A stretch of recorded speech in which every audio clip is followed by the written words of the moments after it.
devices. I'm just pissing with the sound.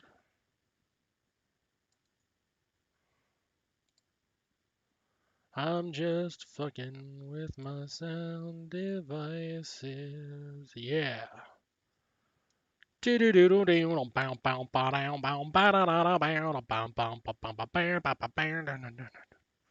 All right.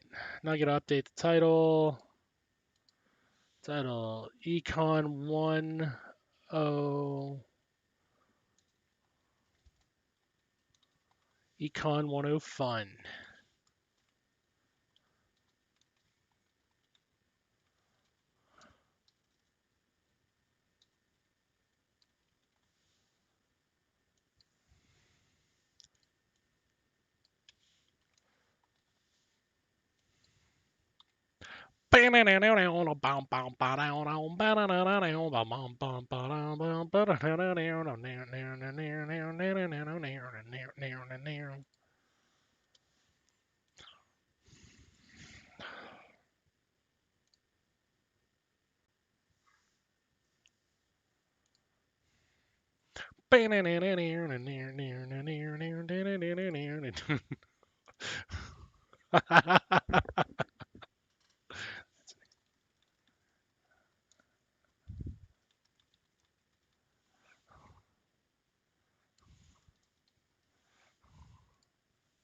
I'm gonna get myself banned from Twitter tonight. Okay, time to update this.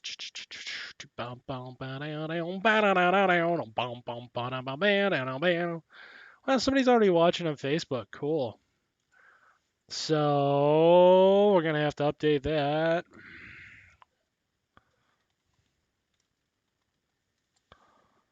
Do do do do do do. There we go. Calling all the Bitcoin girls, NFT girls do it better. Huh. All right. I also got to get into Discord. Bam. Ah,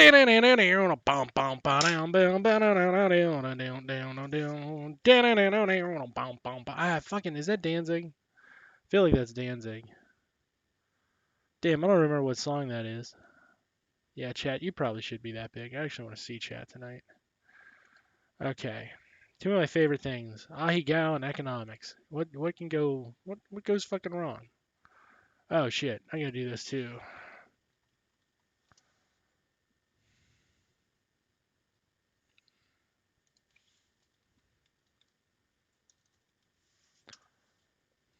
Not good, that shit's muted.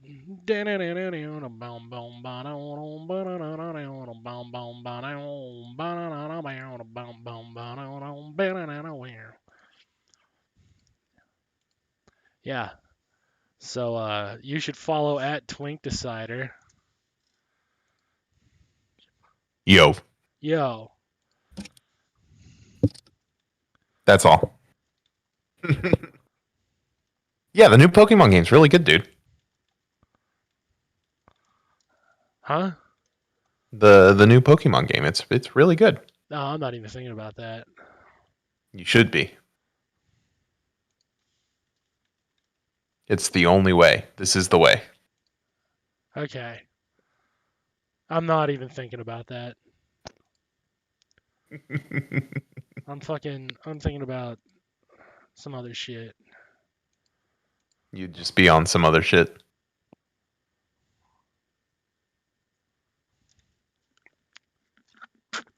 Yeah. No, Oh, fair enough. I gotta prepare my opening remarks on the Econ episode before fucking John and True talk about crypto to a fucking back. I mean, for me, it's all dumb bitch technology, so like, whatever. Some people are gonna get rich. Oh, hey, True. Oh, What check up, one. Mike? Check 1 2 1 2. Is this What? shit working? I guess. Oh, it's working. They're hearing you. All two of them. Is it me? Yeah. I knew it. You're working good. At Twink Decider. TWINKDECIDER. That's an account you should follow, and you should follow the original. You should follow the original when it becomes unfucking suspended for some goddamn bullshit. Saw that shit. It's bullshit. I stand the school bonds accounts. My favorite fucking Twitter accounts.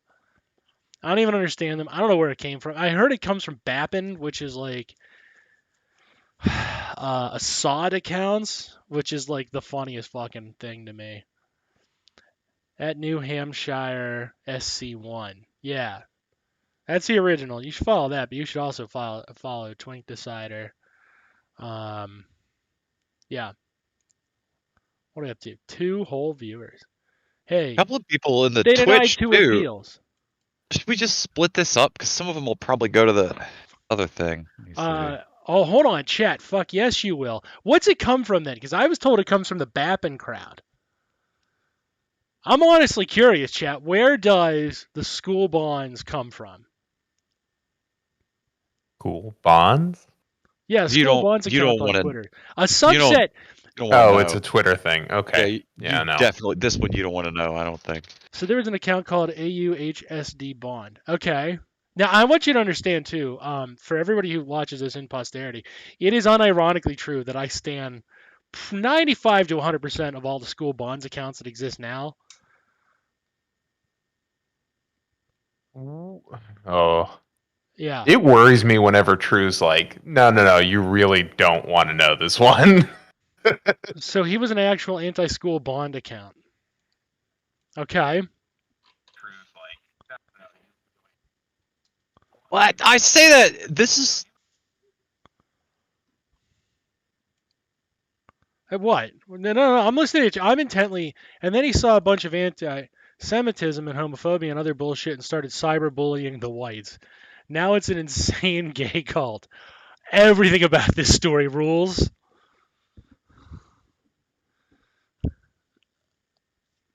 As a white who would get cyberbullied, this rules. Bet it's like 60% straight, but the gays take it over. Awesome. We all have guns and cocaine. Honestly, as one of the straight whites, I'm here for it. Wow, how in the fuck do we have 7 viewers for the pre-show? Yo, it looks like they're all going to use the Twitch. There's nobody in the YouTube yet. I could plug the YouTube, or we could try to bring everybody to the Twitch. I don't give a shit. We have never had. The last time I have had 7 live viewers, most of us at least. Well, you're all cool, so clearly all of you have guns and cocaine, which rocks. Now, one of these guys, I will say, one of these guys that I personally invited is a guy that told me to kill myself for Sweet. posting the Hunter Thompson thing.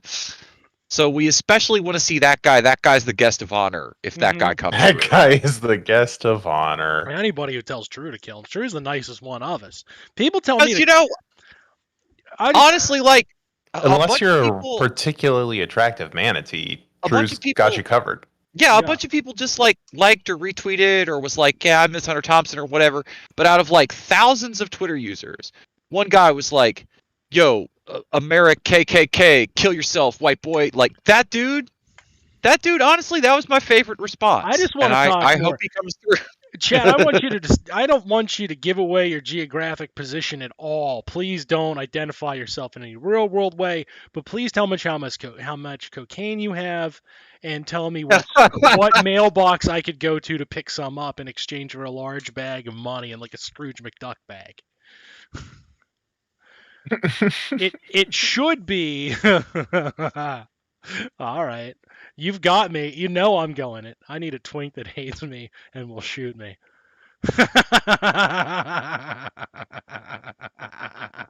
Yeah, I like the energy that they're bringing this week. I like it. I do.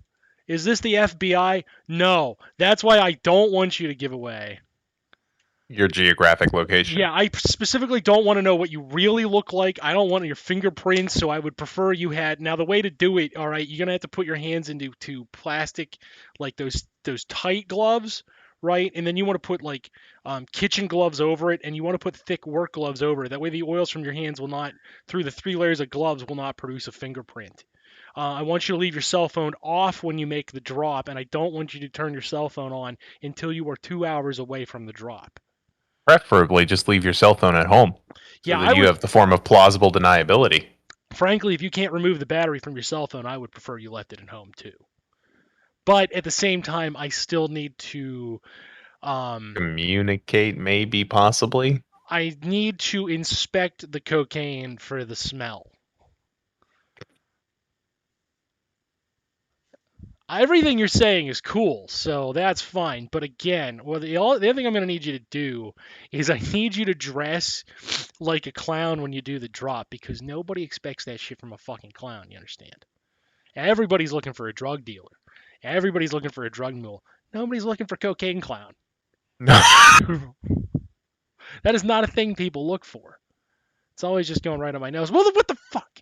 Come on. If you just go to a house in La Jolla, you'll get free coke. Well, I'm not going to La Jolla anytime soon. Hold on.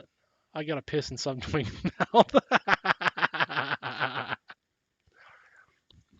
This fucking rocks. Again, we have never had this many for the pre-show, and I'm sorry because once John gets on, it is just gonna be a fucking just. Oh boy, it's gonna be an info dump. My man craps info like most people today have diarrhea, just all the time. I presume everybody has diarrhea all the time. I do. My life is 3/4 diarrhea. I hate my bowels.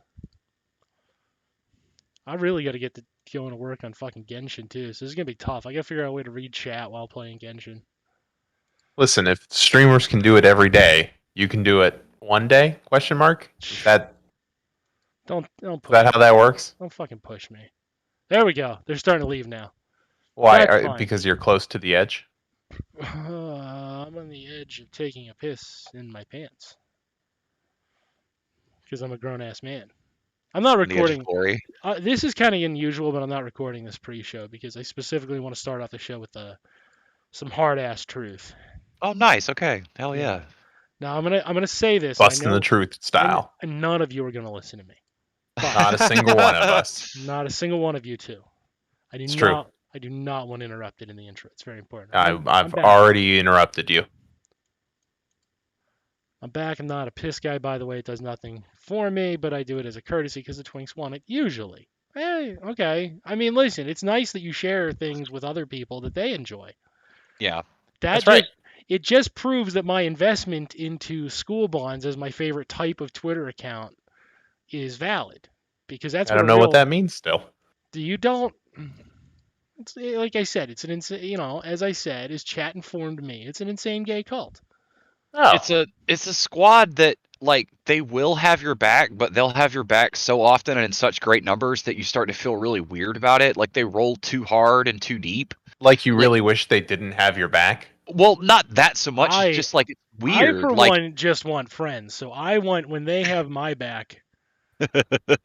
I already did follow Twink Decider. In fact, you, if you're listening and you're not following Twink Decider, are not the right kind of communist. You're the bad kind that just goes with everything the lib says, but then calls yourself a communist because you're in the FBI. Let's put it this way: my main was blocked by 300 plus people. Your main rules. Yeah. I'm on one of those lists. Actually, there's an account with like 75,000, and all they do is like repost like people to follow. I'm blocked by them and all their friends because I flipped out on a bunch of anti-Semitic Canadian fat women. You've got way better blocks, Glenn Greenwald, Ronan Farrell, but I have all of the Canadian anti-fat. if you are a Canadian white woman who is classified as a single-family residence, you have me blocked on Twitter. Guaranteed. Because you're also an anti. For some reason, like 500-pound Canadian women just love Kamala and hate Jews. I was blocked by a large group of libs who wanted to start a pissing match. Do you remember when everybody was like, "Oh my God"? It was around Pride when they were like, "Oh my God, look at all these bigoted Coke bottles you can do." Skirt Vonnegut and I were on that fucking game, seeing how much we could break the system beforehand, and being like, "Yo, it's fucked up that Coke will allow this." And they're like, "You're a monster," and I was like, "Oh, that's because it's a large corporation. I'm a communist Jew. Okay, that's why you hate what I'm doing." And then Pride rolled around, and they're like, "Oh my God." You and him took that fucking website out back in a dark alley the day they launched that fucking website. I have every one of those Coke bottles, and I think I'm gonna try to buy one that says like share a Coke with the K word. I'm gonna see if they do it because it's only like $5 for them. And it's like $5 shipping. So I think it's a nice That'd be birthday so present. good for like a video stream for you to just casually sip out of, just like Fuck raise yeah. it right on the camera, just sip out of This is my Coke bottle with a slur on it because they sold it to me. it. I'm a Jew, so it's cool that I do it. I Weird could if use you this did. so A fatwa on Chipotle. I am down for a fatwa. I like to. Okay, I'm gonna So- close the YouTube chat. We're gonna use the Twitch I'm, chat. I'm best to bust out a fat wad on Chipotle. I'm Yeah. sorry, YouTube chat, you couldn't make it. YouTube chat is most likely my stepson. Okay. I would almost rather you not. Okay. Probably for the best. Yeah, for me. Okay, hold on. I gotta make this smaller. That is not what I wanted. We're gonna go real ass tiny on this. All right. So then when I alt this, I alt tab this.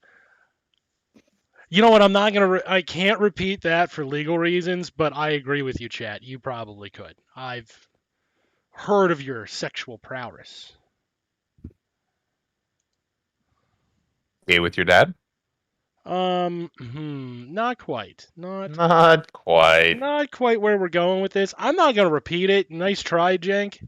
No. Yeah, I can't, but again, however you conduct your business, I was not aware of at first because legally these are all jokes because it was in Minecraft. Ah. Uh-huh. Uh-huh. If you're not Uh-huh. reading Twitch chat, don't. I am not. You will run. You'll have to throw out a few legally these are all jokes. Oh, I read it. I listen, man. Like I said, you do what you will. I'm not. It's not my fucking job for you how you conduct yourself in Minecraft. I know where it is in Newport Beach, and I know when the CEO. Oh, holy shit! Okay, all right. Yep. Things I don't need to know that you know. Bam. That thing.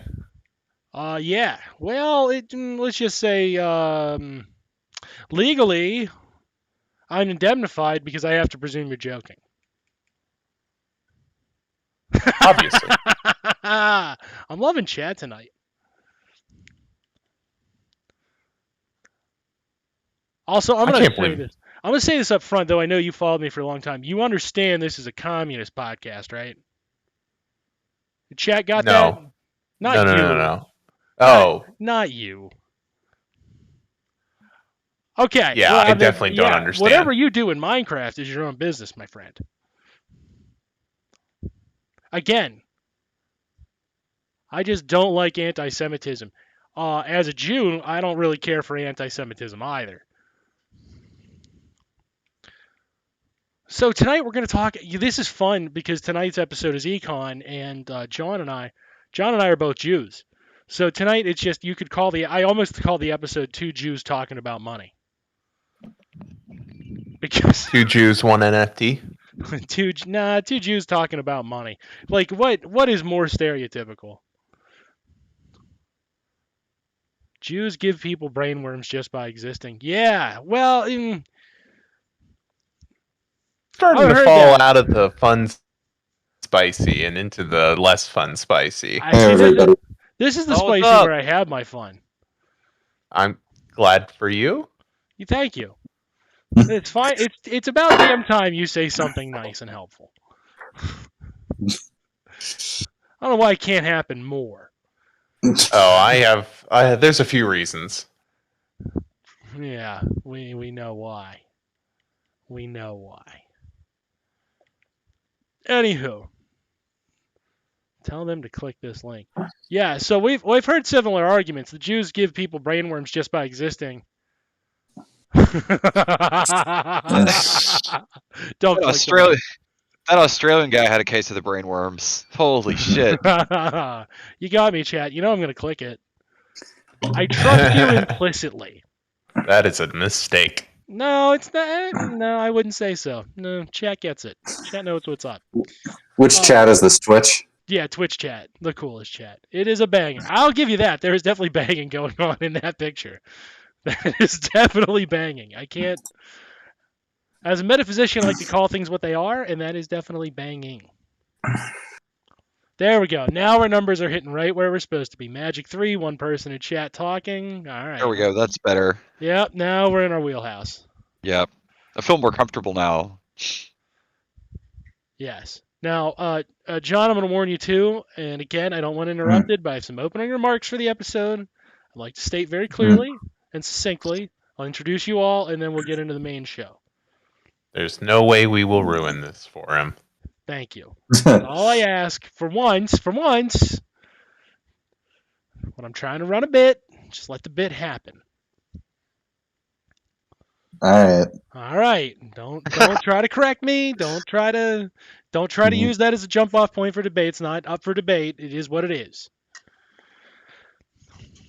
Yeah, that tweet was a banger. I'll give you that. Again, there was banging going on. Now, would the Jews give people brainworms just by existing? John and I have talked about this at length off camera, a lot, and basically, like, that's a riff on the premise that, like, the anti-Semite hates the Jews so much they would create Jews just by existing. We just happen to be like, we have the unlucky historical nexus of just being at the focal point of, like, going back to what? You have the Hittites and you have the Canaanite tribes, and then you have the unification, and then you have the diaspora starting as early, but like we held our cultural identity. So we're kind of a historical curio, and that's where it starts from. Not many hold over like that. Yeah, the thing. Well, it's two. The way I view it are like two things. Is that like we had.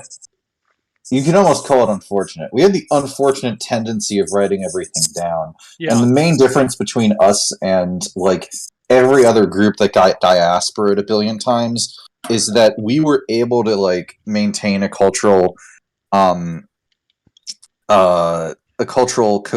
that other people weren't, because we had pseudo mass literacy among our population early, which allowed people to basically live, our people specifically, to live in a reality that like didn't match their material conditions, because they were able to like read and inform themselves, and like as much as you can believe in a different reality because you've read and understand reality to be different, we did, and we like fucking unlocked those brainworms real early. And a lot of Jews make it a point of pride that we've always had like a large contingent of our population able to read. That was rare for a very, very long time. We happened to just be the population that chose the thing that was most useful to make our cultural thing. That was also rare. But it sure made it easy to hate us because we've just been around that long. So there is that end of it. But more broadly about that stuff, I do think there's some credence to the notion that like anti-Semitism as a form of analysis would exist if Jews were not around. Yeah, because it would just fall to another group, honestly. Like, that's all that would happen. Like, some other group would then be picked as the nexus, and it would just be like, had it been the Assyrians, right, in the proper Assyrian Empire sense, it would have just been Assyrian, anti-Assyrianism or anti-Semitism, but it's like not about Jews. Like, or aspects of it would have. The thing is, like, I'm trying to make it sound like, oh well, someone has to be the scapegoat. I'm not saying that, and I'm definitely not saying that it's correct, or that it certainly wouldn't be different if Jews weren't around as well. Because you look at what Modi, the rhetorical flourishes that Modi has, they're similar to anti-Semitism, but they're not the same, right? The love jihad stuff is not the same as anti-Semitism, as anti-Semitism exists colloquially, but it's similar, and that's kind of what we mean by that. Also, I would not make the notion that like it's natural in some sort of Jordan Petersonian sense, if you will. It isn't fucking in our brain that we have to do it this way. It's more that we exist in this current reality, and if every single Jew disappeared off the face of the earth, the essentially the rhetorical fetish of finding a group of people to blame would exist because our brains are fucking warped as Homo economicans, if that makes sense. I'm gonna go a little step farther, right? So Mhm. like if you look, first off, I think the idea that somehow like Muslims are being euthanized, right? I think that itself is a form of anti-Jewish sentiment because like what it basically says then is like the Jew is simultaneously like the uber victim and it is the archetype Mm. that everybody goes to. But anti-Semitism goes through cycles. Mm. Anti-Semitism forms change. All the anti-black stereotypes of today are basically like 1920s Jewish stereotypes. Giant hogs, they'll steal our women, they'll beat us up. Like that's really, when like the Germans the German form of hatred coming over that we're these, blood libelous misers, like Mm. that's a direct effect of Germany. Like the honest street anti-Semitism was just anti-black racism, and that's what it's always been. Like whites have an inferior, like the predominant Mm. group. I won't just say whites because when it was Rome, Mhm. and the Italians felt it, and that's why they had to make sure to like go out of their way to blame them for like killing their own alleged Mm. savior, even though it's not their savior. And then they had to contort it into a story where they killed the Italian savior who was a Jewish guy and all this bullshit. Like the predominant group has to remain a victim to the rest of the world. Like that, Mm. like as long as there's hierarchy, that's going to be true. Like the predominant group, the most powerful group, has to be fucking victimized by everybody. Look at the goddamn Hittites over there and their fucking storm gods threatening to kill us. We better go fucking invade. Look at these goddamn barbarians fucking humping our women and beating us up. We got to go invade. Look at these fucking Uden who are fucking doing this shit and they're ruining our money system. That's old. That's what it more lies to. So like that statement that like that going back to that axiom, right? Like Jews give people brainworms just by existing. It's because they need a focal point of hate. It's convenient now after so many years to just fall back on hating Jews. Like they're lazy because Mhm. they're in power. They have the luxury of laziness that others don't have. Yeah, and honestly, a lot of the anti-Jewish stereotypes that are older that don't necessarily mimic one-to-one anti-blackness were very similar stereotypes to what Romani people experienced. Yeah. They'll curse you somehow. Yeah, the They're cursing, duplicitous and untrustworthy, like thieves, those kind of things. Really, swindlers. the main uniqueness to Jews' situation had to do with the fact that European nobles who wanted to deal in banking but couldn't because of the Catholic Church or other restrictions just used Jews to do it. Yeah. And that is definitely sort of unique to our people. But again, the split comes from whether you think analysis of a small group of people who are a race controlling things versus a small group of people who are multicultural controlling things are that's like the key that's the key difference there. And it's easier to blame a group of people as being untrustworthy as opposed to a system. That's what Right, we've because had the over system time. might mean that I have to do something about it. Yeah. Fundamentally change something about myself. Wait, how have we fucked with you, chat? Literally, had they never watched the show before? Probably not. No. Aw. The math on who hasn't watched the show is big enough that it's safe to say Odds are good. odds are very good. Yeah. Yeah, that's right. I didn't know Bill Crystal was Jewish until right now. You know what though? Fuck Bill Crystal. The thing is, like,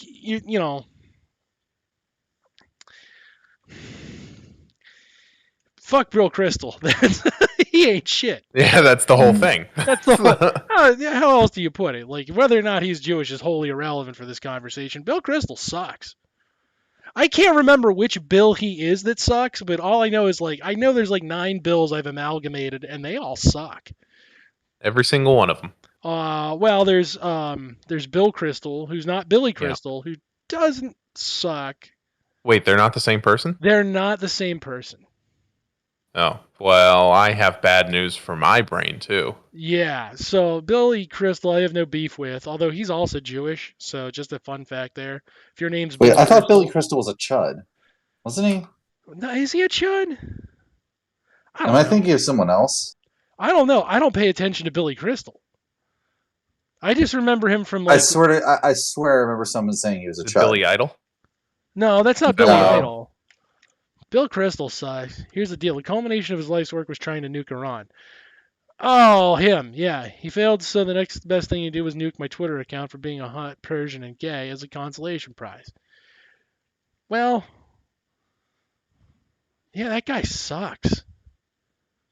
Oh, he's just one of those freaks that hates Persians. He takes his Jewishness super seriously. Okay. He's like going. He's like digging up. Is that a thing? Yeah, he's digging up a 5,000-year-old grudge. Let it go. Let it the fuck go. You know what's I funny? didn't know that was a thing. Had America not been like America and been like a normal country, Iran and America would be like two of the flagship democracies in the world. Well, America's America though, isn't it? So the Iranian government is yeah, they would have been two of the two best buddies in dealing with a certain Arabia of the Saud, if one were. But goddamn British, goddamn weird The tooth British bastards. disease. Yeah, the people with the British disease and the British personality trait, if you know what I'm saying. I do not. Didn't do what it did. Yeah. You don't. I'm not saying the word tonight. I've decided I've said that word too many times in a row. I got to give that word a break. So I'm not saying it. I'm just saying it. I'm just saying that in what we would call a federal crime that Jeffrey Epstein was clearly guilty of is how British schools operate. I think you and John are right though. I think it's universal. Like Being a poor dresser. It's gonna be some group is gonna be treated that way. Like the enemy is simultaneously weak and strong, right? We've hit that a zillion times on the show. Like, I don't know. There are so many beautiful examples of it. Like a really good one, if you want to see it, if you really want to see it like real good, is when Jack London, that everybody loves, that they make you read him in school because he wrote Stupid White Fang. When Jack London was a sports reporter and the black boxer Jack Johnson kept winning, he kept destroying these white dudes. Yeah. London's columns about the fights just describe him as like, it's not fair to the white fighters because it's this jungle savage. Like, oh my god, that's the most crystal clear I've ever seen it. Really. Yeah, but it used to be Jews. It used to be us. We used to be the desert, the swarthy desert savages who would come and beat up the white men and take their women or whatever. Right, Which, your tricks are cheating somehow. It's these tricks. You're cheating. Yeah, It's not. We love the free market and we love competition, yeah. but these people they cheat, man. It's not fair. Yeah, it is weird how Jews did like experience a lot of like the similar anti-black stereotypes at certain points. It's not weird at all. It's like the if you look the elite. It's weird to think about now. It's weird. It's weird to think about in retrospect, but for the time, like working class whites who did share racist sentiment, well, they were fucking like, yeah, that was the thing they were afraid of because that was materially a problem. Like, get my ass kicked by a black dude or a Jew, like, it would be fucking humiliating because they're supposed to be beneath us in the class hierarchy. That's all we got, right? Yeah, a lot of the reason here as well, like why Jews didn't end up like having mafias the way the Italians did, is that like we did have gangs in New York and we did have like a large criminal enterprise network, but that our laundering schemes were successful and were effectively allowed to be successful because that's really like what the metric was at that point. Ours were encouraged by the U.S. government. Make no mistake.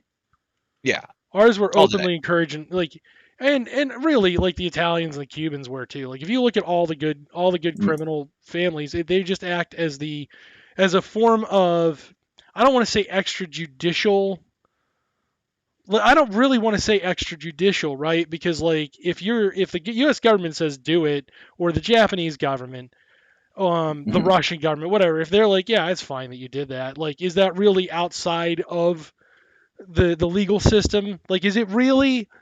It's only outside the legal system when it's convenient, i.e., when you've made yourself a problem to the legal system. It's not, as long as you're doing what like intelligence agencies want you to do. What do they care? When it came time to fight the Nazis, Jewish mobsters were all too happy to assist, and honestly, rightly so. But that's exactly what the intelligence agencies and the national security state at the time wanted. Yeah. So, like, were they really mobsters? No, they were just essentially rogue agents, able to do what they wanted to do, and that's how these things always operate. Until the government decides to cut them loose and say, "Oh, you're a criminal," they just do a bunch of crimes that the government says are fine, so they're not really crimes.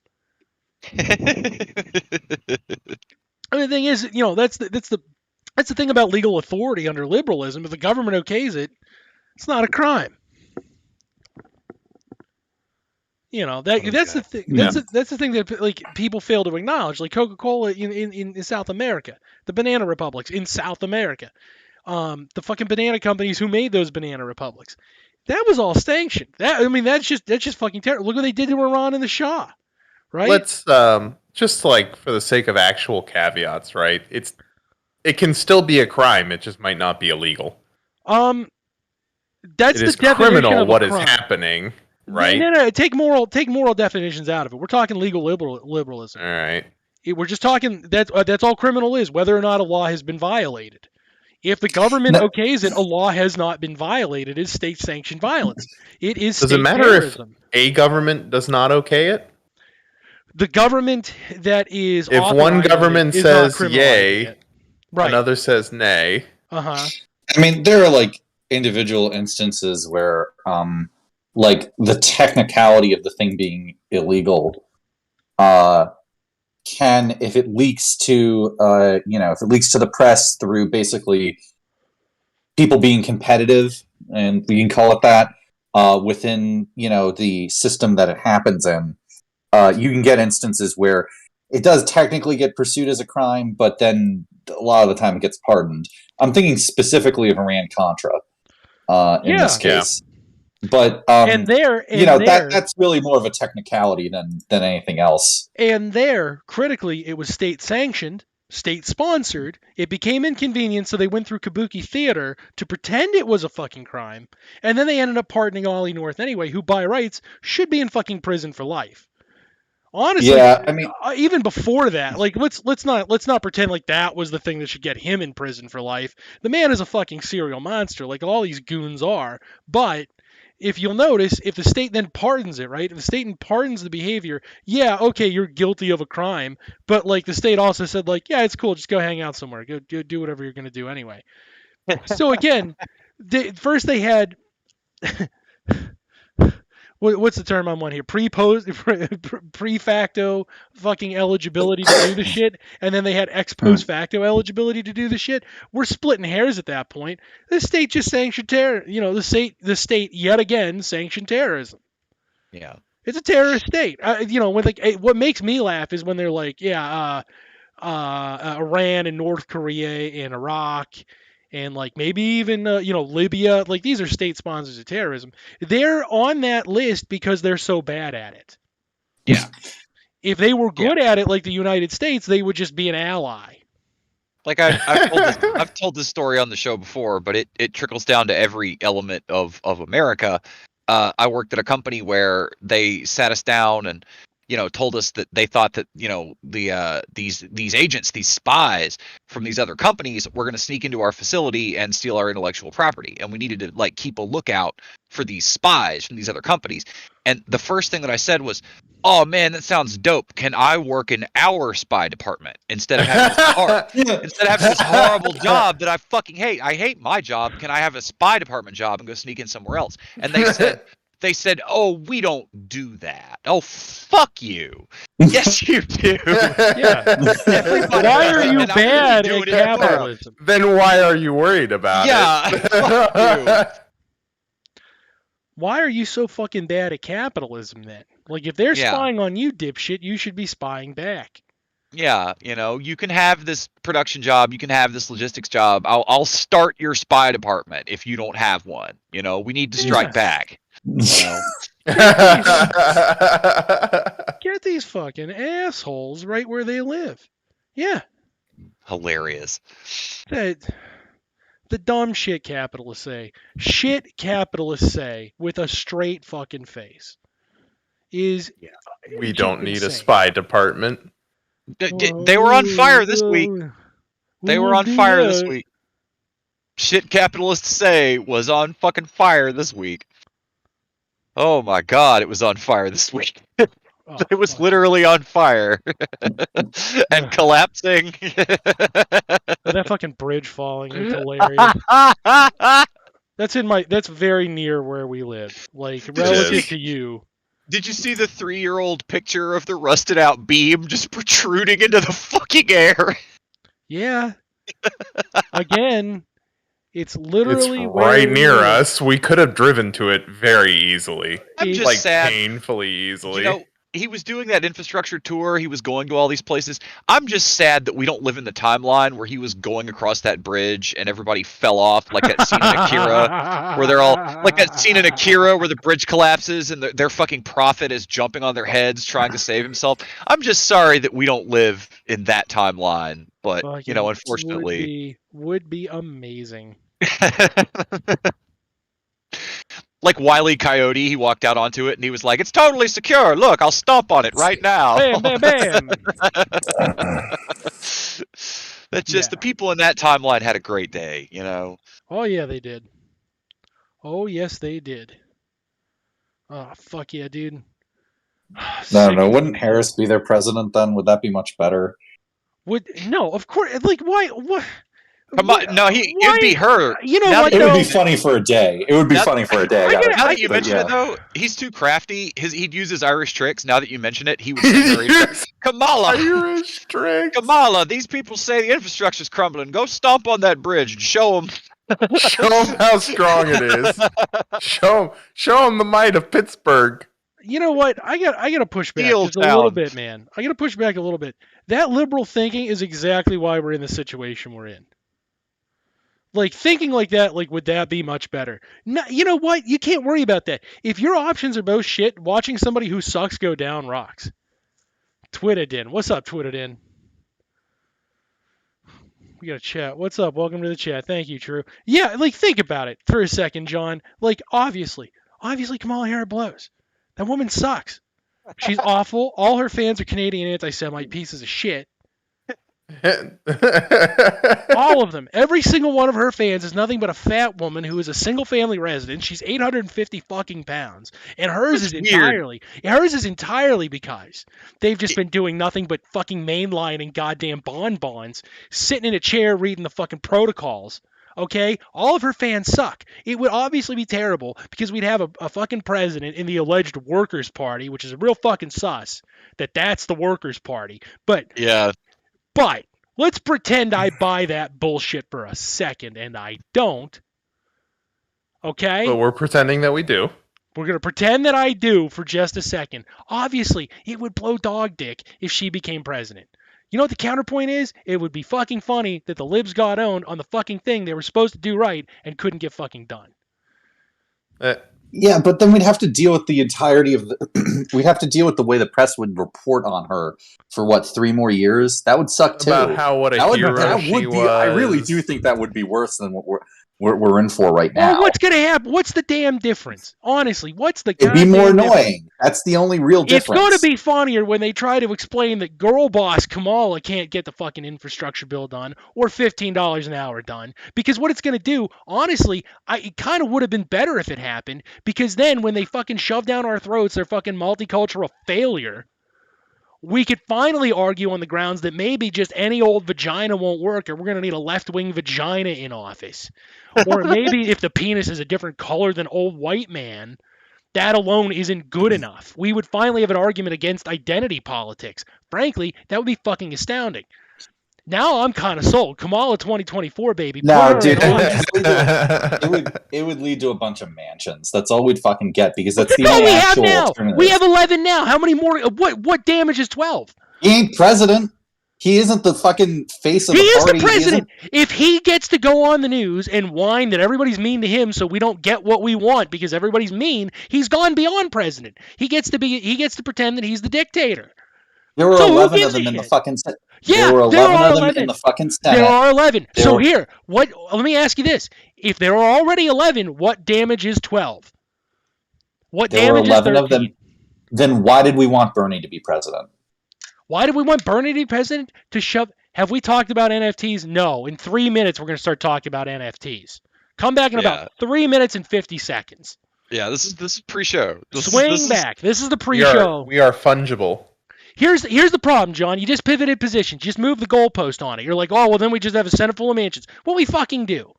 Well, Manchin would be president then. Well, we already have Manchin as fucking president if he can shut down Joe Biden. If not, we have Kristen Sinema as president.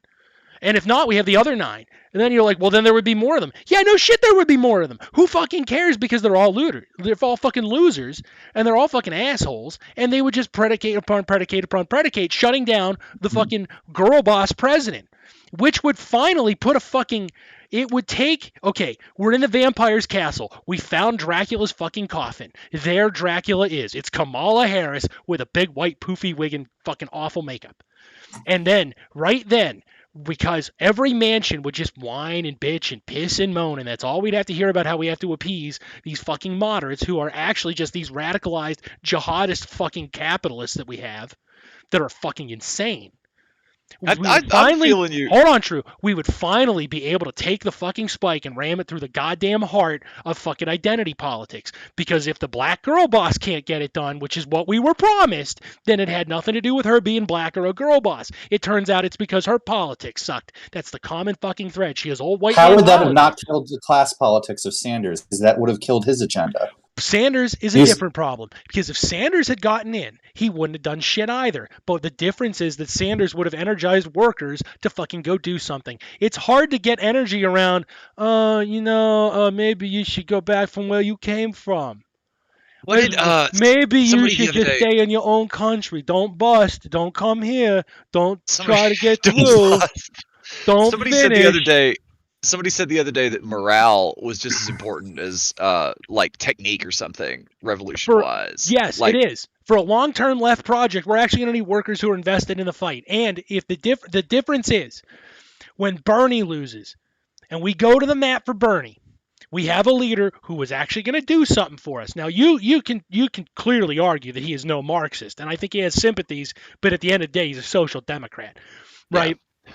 But you have energy because you have somebody who wants to fight on your side. So your losses are not because your leadership was asleep at the wheel. Your losses are not because we just mumble rapped our way through a fucking speech. Our losses are not because, oh, I'm Joe Biden, man, and I don't want to make Joe Manchin mad. That old owl-looking fucker, stupid son of a bitch. Oh, I said it out loud. Now he's mad at me. Oh, I can't control one random jackass in my party. I can't sufficiently flog him as the leader of the party. No, Bernie would have thrown punches. They would have revolted against Bernie, but that would have been something that he could market as a revolt against the goddamn working class. And he could have put the class antagonisms first and foremost. That it doesn't matter about their multicultural capitalism because they're capitalists and they are against you. That's what Bernie would have done for us. What Kamala Harris offers us is the same thing as Sleepy Joe offers us. I think that I think we saw pretty clearly that he wasn't going to do that because he didn't fucking do that when he lost. No. You know what he did when he lost? He fucking worried about his political career. But you know what he would have done if he had won? He would have done that because then he would have had nowhere to go. There's no more political career after being president. That's why Jimmy Carter builds fucking houses, and that's why Bill Clinton was doing all that shit with Jeffrey Epstein on that fucking island that I won't mention the P word. Because that would have been the end of his political career, and he would have had a legacy to think about. He ran the Clinton Foundation for decades. What are you talking about? Bill Clinton? A political career. Yeah. That's not a political career. That's just an economic career. They're done with politics in the formal sense. They can't hold office. They can't be the center of attention anymore. They're done. That's the end. Yeah. Anyways, let's start with the actual thing. because that's silly to think that, because a lot of It's not silly to think that. No, these people Gates, are Gates narcissists. specifically said that he doesn't want to run for an office because he feels like he can exercise more political power as the head of the Gates Foundation. He says that Bill Gates is not the same. He's not a narcissist. That was some quiet Bill part loud Clinton shit for real. Is a narcissist. Bill Gates is somebody who is power hungry and craven, and he wants to exercise political control. Bill Clinton wants to get rich and have everybody know his name. Once you've been president, everybody knows your name. There's nowhere else to go. Why is it that Obama fucked off to go play with Richard Branson, that Australian billionaire? Because there's nothing left to do. I do agree that most presidents fuck off after being president, but I would say that the Clinton Foundation uniquely operated politically after Clinton's presidency. None of them operate uniquely. They all what did they turn to? Money? Because they can't get any more fucking popularity. Fame is over for them. They're not going to go have an acting career. They're not going to be able to run for another office. What are you talking about? They exerted tons of foreign influence after Clinton was president. Yes, for the purpose of economics, for money. Econ 101, motherfucker. I mean, we do everything for money. Once they've got all the fame, but that's the political and the economic in that case are like one and the same. They're not quite the same because it's not a vanity project anymore, is it? Nobody gives a shit that Bill Clinton ran the Clinton Foundation, except for right-wingers who are fucking psychotic. And even though they're right about the Clinton Foundation in many ways, they're fucking insane. But it's not supporting political candidates in foreign countries who want to make it part of their constitution that they have to like pay a certain percentage on their debt every year or whatever. That's political. That's supporting that through your foundation. That's 100% political, Dan. That's fucking economic.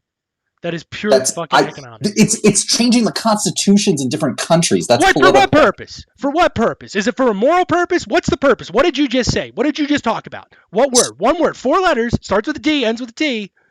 Debt. It's all about fucking money. It's all about finance capitalism. It's all about fucking money. These political systems and these political systems and these economic systems are so entwined. You can't seriously make the argument that you can view them separately. Here is what you're ignoring, though. Why do people run for president in the fucking first place? What is the presidency? To exert power and influence. No, not at first. Not at first, because if you don't get the presidency, you don't have that power. So why do you run for president? I understand why you are the president, why you stay the president. I asked why you run for president. One simple thing, because you think people like you. Yeah, it's narcissism. The presidency is a fucking vanity project. That's all it is. Biden proves it. He ran because he wanted to be president. He wanted to die knowing that he was President Biden. Trump proves it. Trump fucking ran so he could say he was President Trump. He's more unhappy than ever because now there's nowhere to go with his narcissism. At least before he had some kind of hope. Now he's dead inside. The man died the minute he took office. He's dead inside. He is a fucking husk. And as soon as he got kicked out of office through an election, because some other loser was more popular than fucking him. It looked that way, don't it? He got no juice. No. He got no juice now. Because now Trump is in his own living hell. Remember how I keep talking about hell? For Trump, it's just looking in the fucking mirror. There's nothing left. Life isn't worth living, and yet he's forced to continue living. His hell is he is going to think he's alive, and he just has to live knowing there's nothing left. There's nothing left but him. He is the fucking monad. Perfect. It's a narcissistic project. That's all it is. Because you have to run through a fucking popularity contest to get it. You don't have any real power once you're there. Biden proves it. Trump proved it. Why are they both running the same fucking administration? It's because that's the way the system works. It's above them. But when you're president, you have popularity. So you can be like, oh, well, Bill Clinton ran the fucking... Yeah, for money. He did it for money because he went from not being a billionaire to being a fucking mega billionaire who has undue political control and can fucking steer that project. But he's not in front anymore. You two motherfuckers are healing my COVID with your sizzling hot discourse. Good. Let it burn out of you. That's what you have to understand about that relationship. The presidency is a fucking vestigial vestige. All Bernie could have used it for was what he thought it was, the bully pulpit. It would have been the Bernie pulpit, and he would have been fucking pissed. And then he would have been able to rally workers like he wanted to do. What did he do when he got nerfed? He played defensively because at the end of the day, no matter how much I might like old Jewish grandpa is still a narcissistic politician. They all are. Why did Elizabeth Warren, who once stood a chance of being a darling of the left, default into fucking licking Hillary Clinton's asshole and behaving the way she did? Because she had to defend her political career, and that's what she thought was the means to do so. Nice. Now that you're back, chat, let's get this episode started. Let's start the show. 3, 2. All right. I'm Dan Cohen, resident metaphysician, resident economist, resident philosopher, resident poor dresser of the Sons of Trier. And on tonight's episode, we plan on teaching you just a little bit about the relationship of NFTs and crypto to the general economy. And I'd like to start with this. There is nothing about this situation at all that has already not been predicted by Karl Marx. A cursory reading of Das Kapital is infinitely more superior to understanding capitalist economics than all the econ fucking courses in the world. Straight up. That's it. Unequivocally the foundational text. And as it is appropriate tonight, I will be the one taking you through parts of that text that apply. Probably not by page number because I haven't bothered to memorize it by page number. It's not a Bible. But yeah, it is a foundational textbook, and goddamn you, I told you not to interrupt me. I said no comment. I was if you're sorry, you'd stop talking. If you were sorry, you wouldn't be talking. I said I wanted one clean intro. And if you had been reading your theory and you had been reading your Karl Marx, you would understand how goddamn pissed I am right now. And with that, again, I'm Dan Cohen, the real American Hebrew, the Uber Jew, the Jewish flu, a Jew through and through, joined by Jank Engels, John Sinclair, and True Horror. Let's go ahead and talk about this shit. Go ahead, boys. Bring us in. Ooh. What is up? What's going on? Would you like me to do I'm going to make this as brief as I can, overview of what these things are in essence? It's token. It's not fungible. It's pretty straightforward. I don't understand. Chat, I'll start. I don't understand the confusion. I'm going to start you with your first econ lesson right now. There's something called reification. It's where we infuse inanimate objects with some sort of moral value, among other things. Like its fungibility. NFT and crypto are not inherently bad. They're not inherently good. They are things. And tonight we're going to understand how those things operate. And then, slowly but surely, Dan will utilize his language in such a way that it makes it sound like he is insisting that there is, in fact, some inherent good or bad to them. That's because you're dumb. I don't know if that's the case. That's because you're dumb. If I say that guns are utilized to kill 40,000 people... But that's why that's happening. If I say that guns are used to kill millions of people each year, you're like, well, it sounds like you're making a moral argument. That's your problem, that you are confusing facts for moral judgments. Now, I would make a moral judgment on the basis of, I don't think people should be dying, and guns are used to kill people, so I think it's bad. But when you go, oh, it sounds like it's bad, that's your problem. That's on you. You have to learn how to overcome the moral judgments. I already did. Yeah. I've been trying to teach you for 2 years. You can say sure. You know what the sure is? When you say sure like that, you know what that is? That's you being petty. You gotta live like a goddamn man. Friedrich Nietzsche style. Say what you fucking mean. I don't have to do anything. I'm certain of that. Let me put it to you like this. When it comes to aggression, there's passive aggression and actual aggression. Okay, and Nietzsche hated passive aggression. That's why I am the way I am. Mm-hmm. Now go ahead, John. Take us into the topic very briefly. So I really will do my best to be brief about this, because this is one of those topics where, like, part of how they trick people is overloading you all at once with information, and then saying the only people who are against us just don't understand it. They're too stupid to understand it. You're not Yeah. against us, are you? You're not stupid, are you? Yeah. So I'm going to be as brief as I can. Yeah, I with this. am. That's it though. That's that MLM shit too. Yeah. So no, it really is. But here's what it is. Cryptocurrency is nothing more than an append-only ledger. Imagine a book that has like a mercantile era book of everybody who pays money to a store. Imagine a situation where this book is magical. You can't erase anything, you can't cross anything out. All you can do is write new text at the bottom and update entries that already exist. That's all you can do. That sounds like that would Almost like revolutionize they were everything. forged in Those- chains. It would make everything so fair, though. You'd never be able to cheat anybody again. It would all become fair. What? Right, because way- people don't cook their books ever. So Well, they used to, but now they can't anymore. the That's way what this sounds like. the way cryptocurrency works is, and this is part of NFTs. I can't explain NFTs without cryptocurrency. These things are like one and the same. I will get to why they're completely intertwined in a second. But essentially,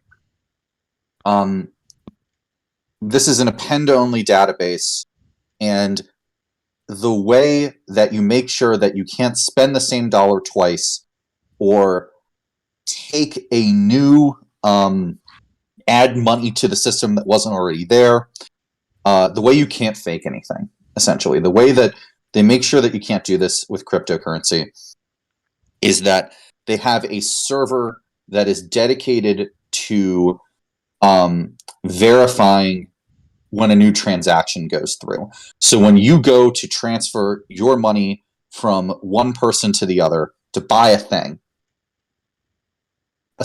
you submit that request to a server in this case, but in most cases it's many. You submit it to a server, and the server has to exercise a cryptographic math problem to verify that you've spent the money. And these math problems exist in emails, for example, because in order to make sure that people aren't sending out tons of spam mails, every time you send an email, your computer has to complete a small math problem. And the idea is, if you're sending one email, it's not a big deal. If you're sending 10,000 emails, that small math problem is a big deal. You can't overload things. Will still be able to be traded with dollars.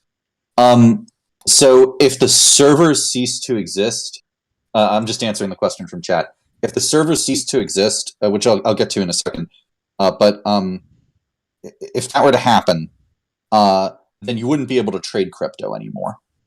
So they would effectively sit on your machine just unusable. Because again, in order to verify that money has been sent from one wallet to another, these servers have to perform proof of work, basically. They have to process a problem, and that is how the ledger is appended to all of the different servers at once. And in order to make sure that all of the servers keep up with the same information at once, what ends up happening is when you submit for a transaction, every server simultaneously competes with each other to be the one that gets to confirm that that transaction happened. And then the server that completes the transaction first is rewarded with a little bit of Bitcoin as a result. And essentially, the way that they make sure that no cheating happens is that all of the servers compete to do the same exact work at the same time. This is why they say it's so wasteful, because only one server's work matters at the end of the day. Every other server that was trying to confirm it, that couldn't confirm it to begin with, they all fail. Anyway, this is how cryptocurrency is traded. It's in an append-only ledger. The servers compete with each other. The one that confirms the transaction first, it's rewarded with a little bit of extra Bitcoin. Sounds like, do you know from what you've done research so far, do you know if there are any like lag or latency issues or any kind of check on that? Because this sounds an awful lot like who shot who in the face on Rainbow Six or something. Right? Like, that's kind of They wild. guarantee that there's no issues with it. Don't you worry. So you can most servers like distribute processing across like actually multiple locations, and if you do that thing that sometimes you see influencers trying to get you, like, oh, if you have like a phone, you can like hook your phone up to a charger and have it like mine Bitcoin for you. Whenever you do stuff like that, you're just essentially joining a larger processing group that is all trying to. You're essentially giving your processing power to them, and they're paying out a small amount. So there are multiple groups, for what it's worth, among cryptocurrency that run multiple servers, and those servers are all conjoined in such a way that they work together to solve and count for the same for solving a particular transaction confirmation, essentially. Okay, so that communal nature would strike out. Yeah, you can. If one now, of course, the thing is, if a server is just like one giant server room in fucking Iceland, and a bunch of people who've hooked their phones up to essentially assist with the processing power of that, and then the server room goes down, you're not going to win that fucking competition. Essentially, okay. That's you're never going to win another competition. You're not getting any fucking payouts as a result. But what's important is the reason that you pay for all of your NFTs with Ethereum and not Bitcoin is because Ethereum essentially allows for tiny applets to be added to this append-only ledger. Essentially, lines of code as opposed to just balance information and wallet information. Would these lines of code, precious smart contracts? Yes, that's what a smart contract is. It's a very misleading term because these smart contracts can't host more than like a large Word document's worth of text or code. Yeah, no, I mean they're incredibly small and very cumbersome as a result. So the reason also that it becomes, this is another note. The reason that it becomes difficult, more and more difficult over time, you need more and more power to process every transaction on the blockchain, is that notice that when you do proof of work verification and you confirm a transaction happens, the server owner also gets to append that they earned a little bit more Bitcoin, which makes the ledger larger progressively. The current estimate is that, at least for Bitcoin, somewhere in the realm of, oh God, what was it? Shit, I don't remember the figure. I think it's 1 terabyte of information is added to the ledger. This is mostly text, for what it's worth. But 1 terabyte of information is added to the ledger every month. That is a massive amount of information. Yeah, that compounds very quickly. So the ledger, by the way, very briefly to put it in comparison, I had about 2 terabytes of Japanese pornography to my ledger about every week. That's also insane, but not quite as insane as the Bitcoin. That's expected more or less out of you. Secure ledger, though, that gets frequent updates. That's a secure ledger. Oh yeah, if you could get your hands on that ledger, it would be probably the best. It might be worth its own form of cryptocurrency. It might even just be worth that much Japanese pornography. So keep that.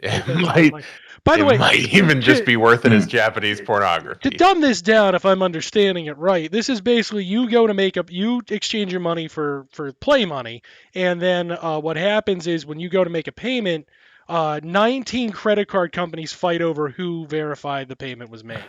Yes, and I want to note that is the easiest way to put it, because the difference is this is a 101 course, I remind you, and there will be a test at the end, so we need to make it easy enough for the students who are learning.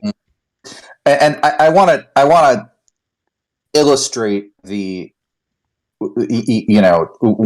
the sort of the mechanics of this, because a lot of the pitches as to why it would be good, why the system is good, are predicated on whoever you're pitching it to not understanding how it works in the first place. And once you understand a couple of these very basic concepts with how it works, you can see how much bullshit it is. Let's see. Who's the one who buys the graphics cards for crypto mining? Isn't? Well, those graphics cards are all just tiny computers. Who are the winners? A lot of people buy them. So now this is an important thing about who the winners are here. This is the infrastructure required I think we can save that for the end once we explain how the machine works. Yeah, well, and how it relates to economics. What's in to just briefly touch on what you posted there. The most important aspect you have to remember is that you got to add a terabyte of information to this, and the cryptographic sequences that I was talking about that is part of proof of work verification, that is how they confirm you made the purchase.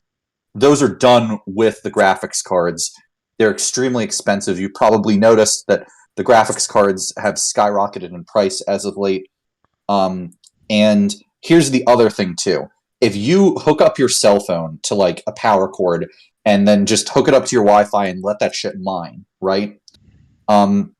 You don't get any fucking vote. You don't actually control the server that you're contributing to. A company, a private company does. And they're allowing you to join in, and they pay you like a pittance for however much your phone or your computer contributed to that. This is a stunning twist. It's starting to sound like that the guys that have the most capital to invest from jump are going to make the most capital from this process. Again, I think we're getting to spoilers because we need to understand that what is a this spoiler. thing is really. That's a twist ending. But is it really a twist ending though? It is. I didn't see that coming. I thought that this was a chance for the little guy. I thought this was a chance for the little guy to finally get ahead. A lot of guys at my old job thought that. Yeah, how'd that turn out for them? Not well. Not great, I imagine. NFTs are basically just lines of code that are on Ethereum blockchain specifically. That normally, when people joke about right-click saving, most of the time the reason that your computer is able to download those images in the first place is because it's a link to an image that's hosted on a server, as opposed to like actually being like the code of a JPEG or something like that, like the constituent parts of a JPEG. Right. It's almost never that. Because if your NFT, like, how do I put this? NFTs are about making as little effort as possible to have this stuff work. So almost none of them are like, how do I put this? In order to actually host like a JPEG on chain, it would be such a large upfront cost to the person creating the NFT that they all just fucking host it on a server. So like that's usually how that kind of thing works. It's starting to sound like that the JPEG is just a cute little rebranding of this gross crypto shit that already existed and already was taking a lot of flack. I mean, shit. It almost is. So the one of the main points here though is that it's often pitched that that the emancipatory thing that this ledger would give you would be an immutable list of data about the entire population that everybody will have to use. You can host deeds, medical information, all data could be hosted on the chain. It couldn't be edited by anybody or manipulated in any way. And that this would be more desirable than our current system. Boy, that last part is real specific. Well, I've heard them make the argument a fundamental problem. I've heard them make the argument that it's not only more desirable but also inevitable. Like these crypto bros tell me that I'm just like my grandma who wouldn't use email or whatever. Like they say inevitable too, not just more desirable. I mean, you are, but not about the crypto stuff. Yeah, it's about the fact that you fucking a clan robe. That's what makes you. Hey, listen. I've been doing a lot of weird stuff. I got the Omicron, all right? I know. Happy Omicrons. Happy Omicron. Anything I do right now, it's not me. Okay, you It's guys, the it's the COVID. Omicron. The I would not. reason I'm So joking here's the off in a thing. yogurt fucking container. It's the Omicron. And this is where I want to get Dan's input, because this is the most specifically, this particular point I'm the most interested in. And Dan might have to pull back a little bit to explain various aspects of how currency works, but this is what I'm interested in. This system is known as a form of commodity money.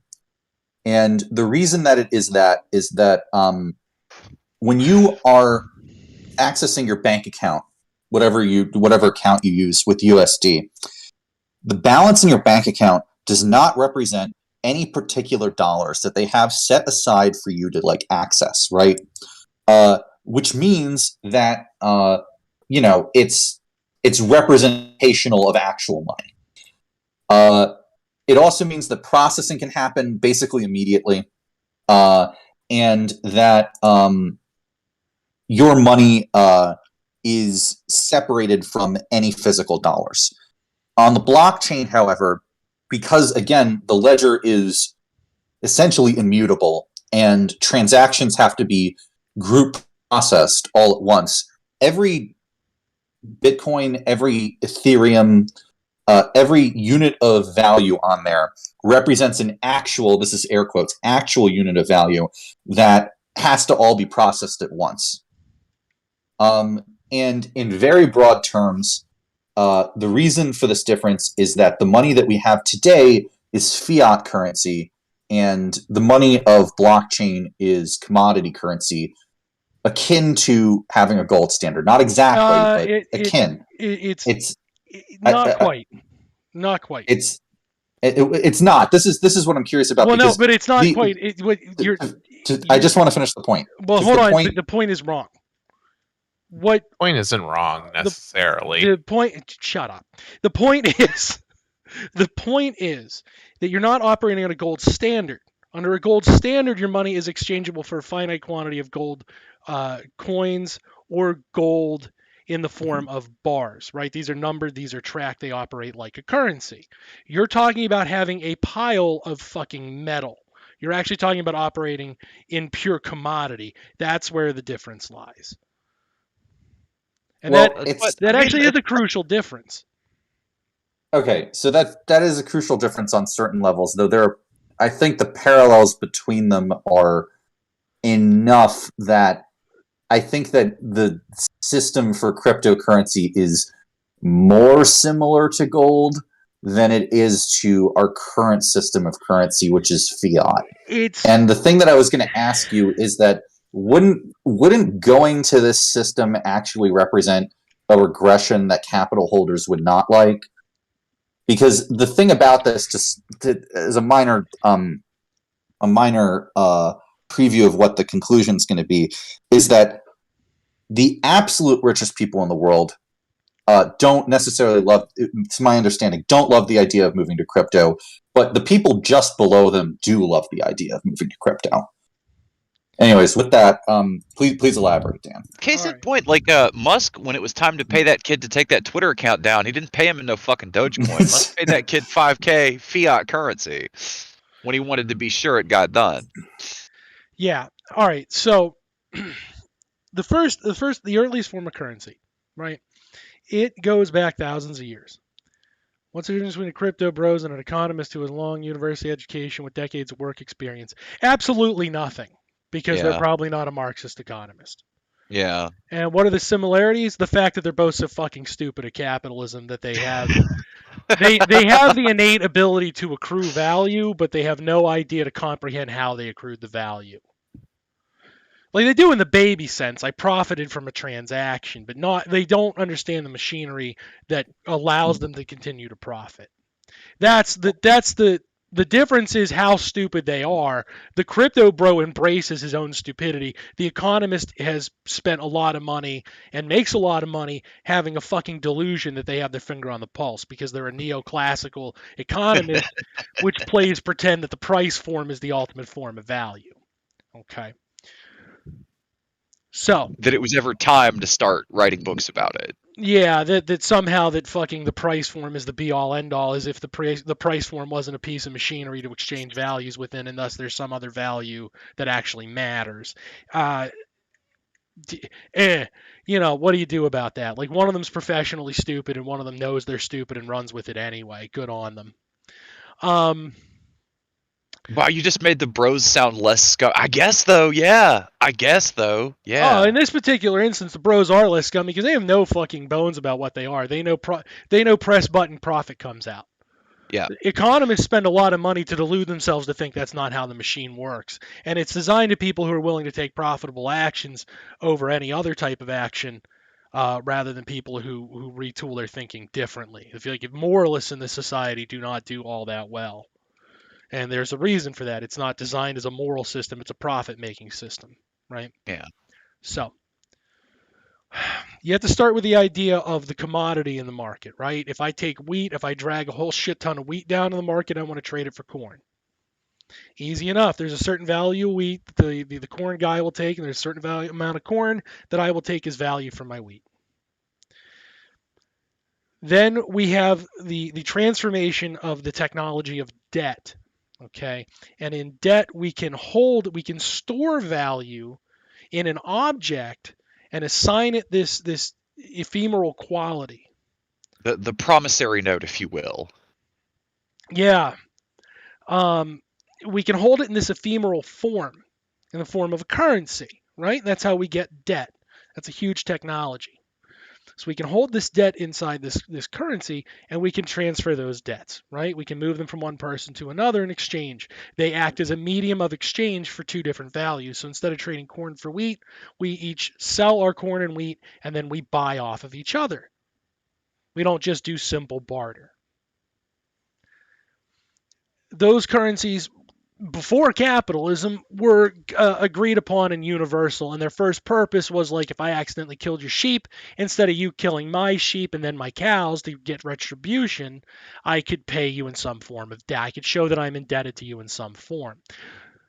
Feudalism borrows that and turns that into a type of currency where we can make economic transactions happen. As we can see, society builds up because now we have a new piece of machinery that lets us move values around more efficiently, right? And they decide to tie it to precious metals. Of course, they're rarer.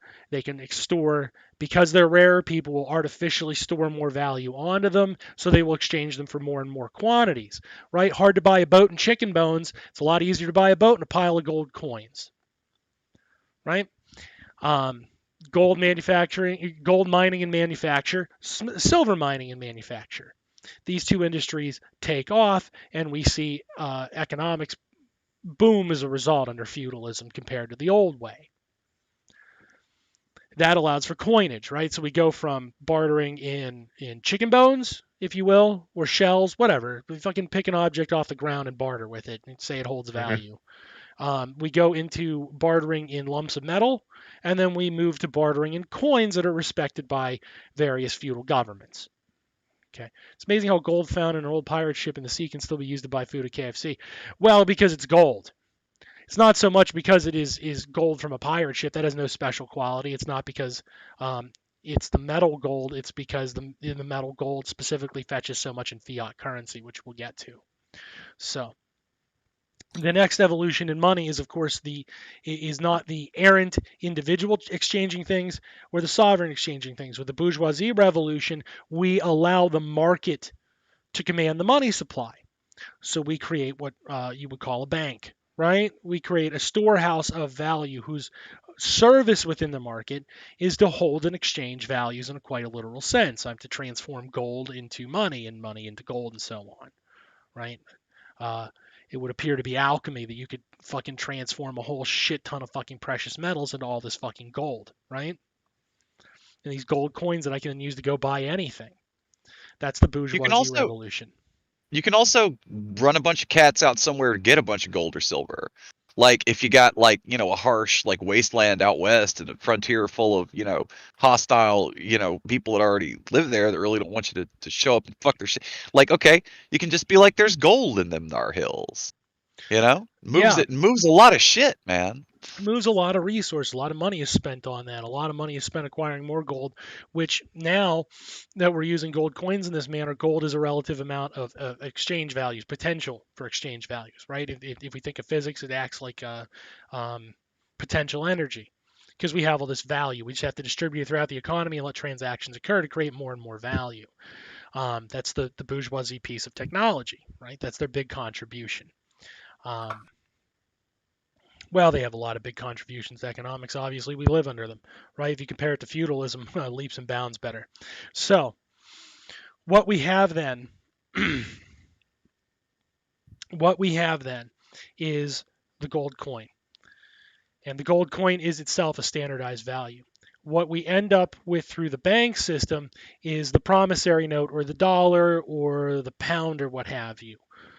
We have a paper-based currency. The first one I think in the U.S. was the greenback. Somebody can fact check me on that. But the greenback is a piece of fiat. It is a piece of paper that is supposedly able to be exchanged one for gold. But there's not really a purpose in exchanging it one for gold. In fact, it's more beneficial to never exchange it one for gold. Precisely because the next piece of technology added is called leverage. For every, I don't know, let's say the unit is 1 pound. We'll use the British style, right? 1 pound of gold or 1 pound of silver, right? I believe that's where I believe, don't quote me, but I believe that's where 1 pound sterling comes from. So I have 1 pound sterling of silver, right? But I can leverage 10 paper pounds against that one piece of silver on the grounds that you 10 people aren't going to be idiots and want that 1 pound, and decrease my ability to leverage money. This is what we call the gold standard, right? So Gross. I mean, progress. I want to make the note real quick that pre 1860, this is my understanding of it. Every dollar had a corresponding amount of gold or reserve of gold that it was related to. That was absolutely not true. It couldn't be true because then the banks wouldn't have failed every other week like they did.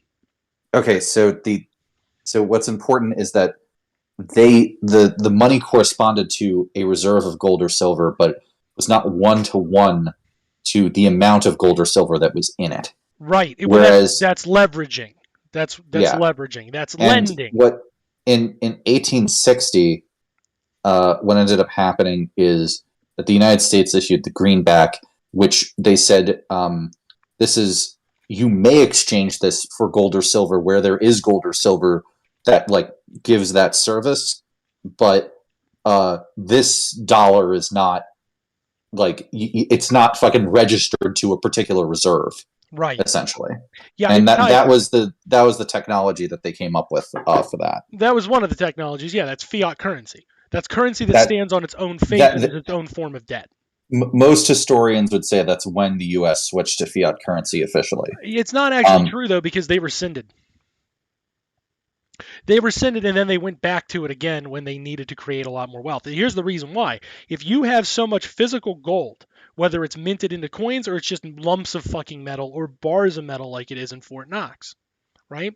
You only have so much money. Allegedly. I ain't checked lately. I don't know if they still got that gold in there. They might have just, They really, the presumption that pulling a Game of Thrones on us. How many bars of gold came out of Fort Knox last year? I'm going to be really revolutionary here. It's irrelevant if there is gold. The promise that there is gold in there is sufficient enough.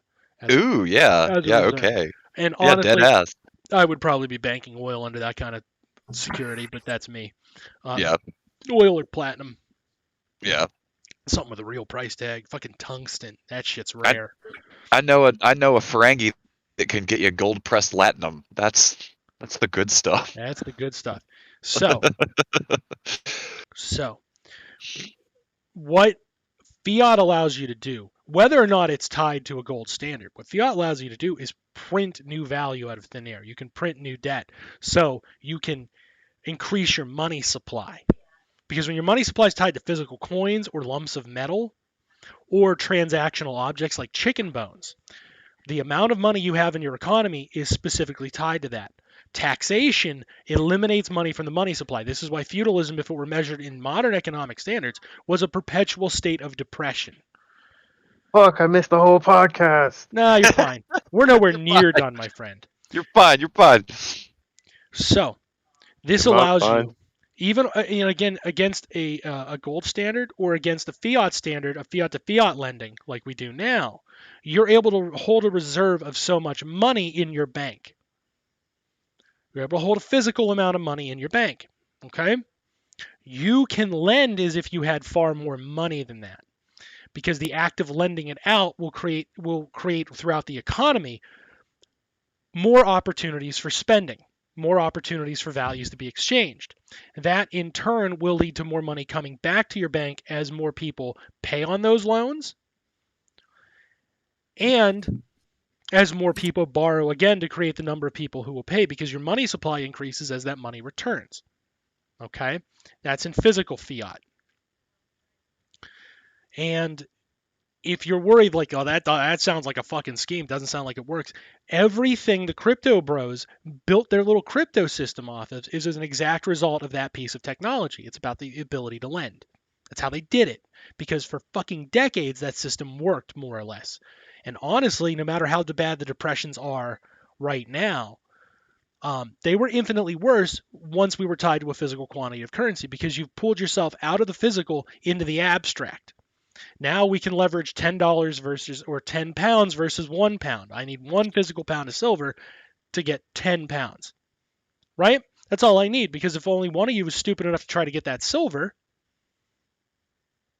then it doesn't matter, because the other 9 don't fucking know. The other 9 don't know I still don't have that piece of silver. When they figure it out and they want their silver because they see you walking around with your dumb silver lump, the bank collapses. Okay? I like this part. I like this part because this is the part where you can see the rapidity of the transactions. The possibilities of being able to do all this instantly is going to allow you to create a whole lot more rubes that don't know, right? Problem number 1. You have to assume everybody's a rube. Everybody's going to act rationally. And rationally here means dumb. They won't go get their actual value. They'll take their pretend value. And the economy works just fine. It's all 10 of you operate on your pretend value. Problem is, once 2 of you decide they want that silver, now the bank doesn't have any money. Yeah. Now, obviously, the quantities are bigger, and yet that's how life was up until probably about the 1930s, to be very frank, when everything was when purely gold backed. Yeah. So we come to the 30s, right? We come to the 1930s, and the global economy. The economy crashes again. We have another depression. Capitalism does this. It's its own house cleaning mechanism. Capitalism, much like the vagina, is a self-cleaning organ. Periodically, it has to have a downtime, clean up. All those debts have to be eliminated somehow. They can't just sit and fester. They can't grow infinitely. At some point, somebody doesn't want to spend, and when somebody doesn't want to spend, they're fucked. If a person has an NFT monkey worth $100,000, Link, how do they trade it so all the dollars end up physically being in their hands? We'll get to that. So, good luck. That's spoilers. That's spoilers. Yeah, that has to do with just to like be very brief about that. That has to do with like cashing out into a different currency, and that's been not stable for a lot of liquidity reasons that we're about to elaborate on when it comes to how liquidity even works in the first place. So yes, I'll let Dan get to that. That does matter, and we will get to that. Liquidity and leverage. So, all right. So now we are in the era, right? In the 1930s, the globe switches over from being a single standard. Now we still call it the gold standard because we're all dumb. But what happens to pull us out of the depression is in part a giant war, which increases spending throughout the general economy to boost expenditures, and capitalism cleans up its own inefficiencies, right? By killing people. Less people to consume, more spending out of those people, the economy rises. Yeah. But I mean, I think World War II pulled it out because of we fucking debt spent a ton. It wasn't necessarily that there were less people after it. And then we had a giant boom in population after it. I don't think Yeah, it was about debt spending, which is good. It was basically an MMT solution. I'm just going to leave it at this. Going to leave it at this. It's weird that all these depressions coincide with periods of a lot of fucking death, and the capitalism does slightly better off after all those people are dead. And the capitalism, as I already said, is a self-cleaning organ.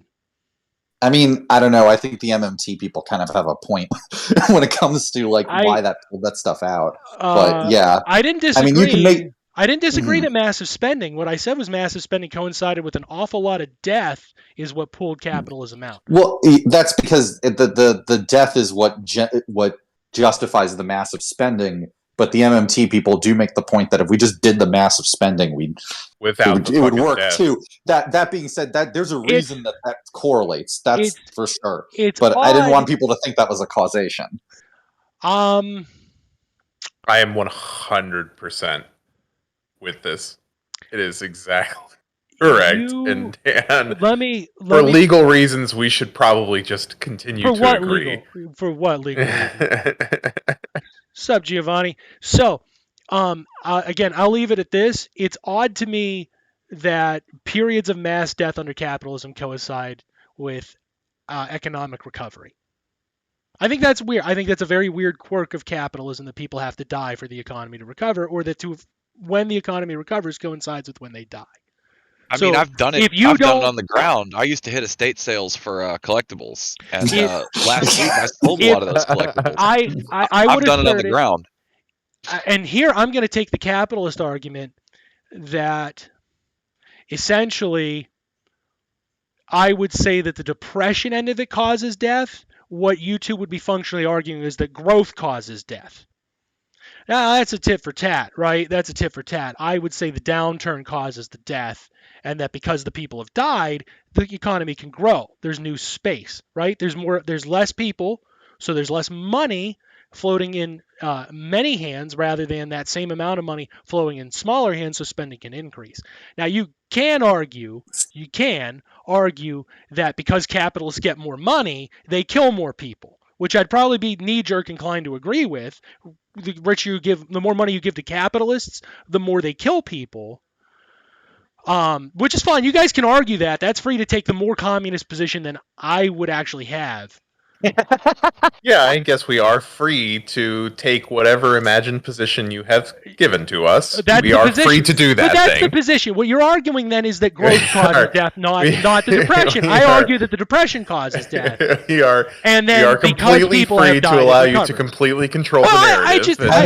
How else do you explain? The only way to see it that way is to just assume that every argument must be hyper causative, which just is not true. Under capitalism, I mean, if you see capitalism... In fact, only an idiot would argue that every single argument is hyper-causative. If you see capitalism as a machine that operates in certain ways and has certain repeat behaviors, if you see it as a giant interlocking machine, then you could make the argument that it just happens to be that whether or not capitalism grows or dies, lots of people have to die for it to grow. It's not a one-to-one machine because there are people operating it, and they operate it based on their perception of their best interests, which makes it a very flawed machine because it's run by human brains, which means that no, it doesn't actually operate mechanistically in a way that makes 100% sense every time, which is why arguments since we've already disagreed with Dan's based on his premise, he's going to continue on assuming that we agree with him. I'm just going to move the narrative along. I'm just going to say I find it weird that that for somebody like you, frankly, who loves capitalism so much that you basically have to admit that people have to die for it to grow, right? I find that to be weird. That's a weird thing to love about capitalism. It is a really weird thing for someone to love about capitalism. Yes, you are correct. Now moving on with your point. Yeah. It's weird. That's all I'm saying, boys. You're being very sus, but I'm going to move on. As you've insisted that pointing out your moral failing makes you feel bad. You could just accept it as a fact that you like people dying so that capitalism recovers, or you could be like me that say that's a bad thing. It depends on your personal morals and ethics. So again, I'm more morally superior to you. Yeah, again, you're the one so who brings up morals. I just want to make this clear. All MMT people are hyper murderers. Is that what you're saying? I just want to make sure I got that clear. I'm just putting it out there. Right? I'm just putting it out there that it's weird. Trust me, you guys couldn't hear me this whole time, and I'm sitting here screaming it's a death machine. Again, John, I'm an Occam's razor guy at the end of the day. Dan, I'm not talking to you, Jack. I'm not talking. Occam's That's guilty. None of them That's agreed fine. that they are not death murderers, every single one. That is a That's a fact. fair Thank point. you. You're now back No, we into never it. agreed on that. Look, Yeah. I again on the ground, man, on the ground. Every time there's a bunch of death and I don't die, like I can go to estate sales. Some of their assets are already organized. It's like you'll get a whole box of collectibles that a guy thought he was gonna live to resell, but he didn't. It's labeled. He already looked up. You just take his labor. He already looked up all the fucking values of the shit. You know, he's got it filed right. and ready to go. It's good when they die on the ground. I'm telling you, I've seen this theory bear out. Okay. Yeah, if you ever Again, find wages- any Magic the Gathering wages cards go at up. those estate sales, it's all useless, and you can mail them to me. Yeah. So again, right, if we're going to talk about that part of it. Now, what I wanted to talk about, actually, if I'm going to be very fair, I wanted to talk about none of that shit. That was you two derailing my ass. Right. Totally. Yeah, it was. If you would just accept what you are, it would be fine. You're a mass murdering capitalist, and that's how you like to live your life. Now, I'm going to go back to what I was saying. So World War II is in part based on massive public spending. Now, we said the economy was on a gold standard, but that wasn't entirely true. It was in about the 20s, going into the 30s, that we switched over to a hybrid commodity standard. We switched into the petrodollar, or the oil dollar.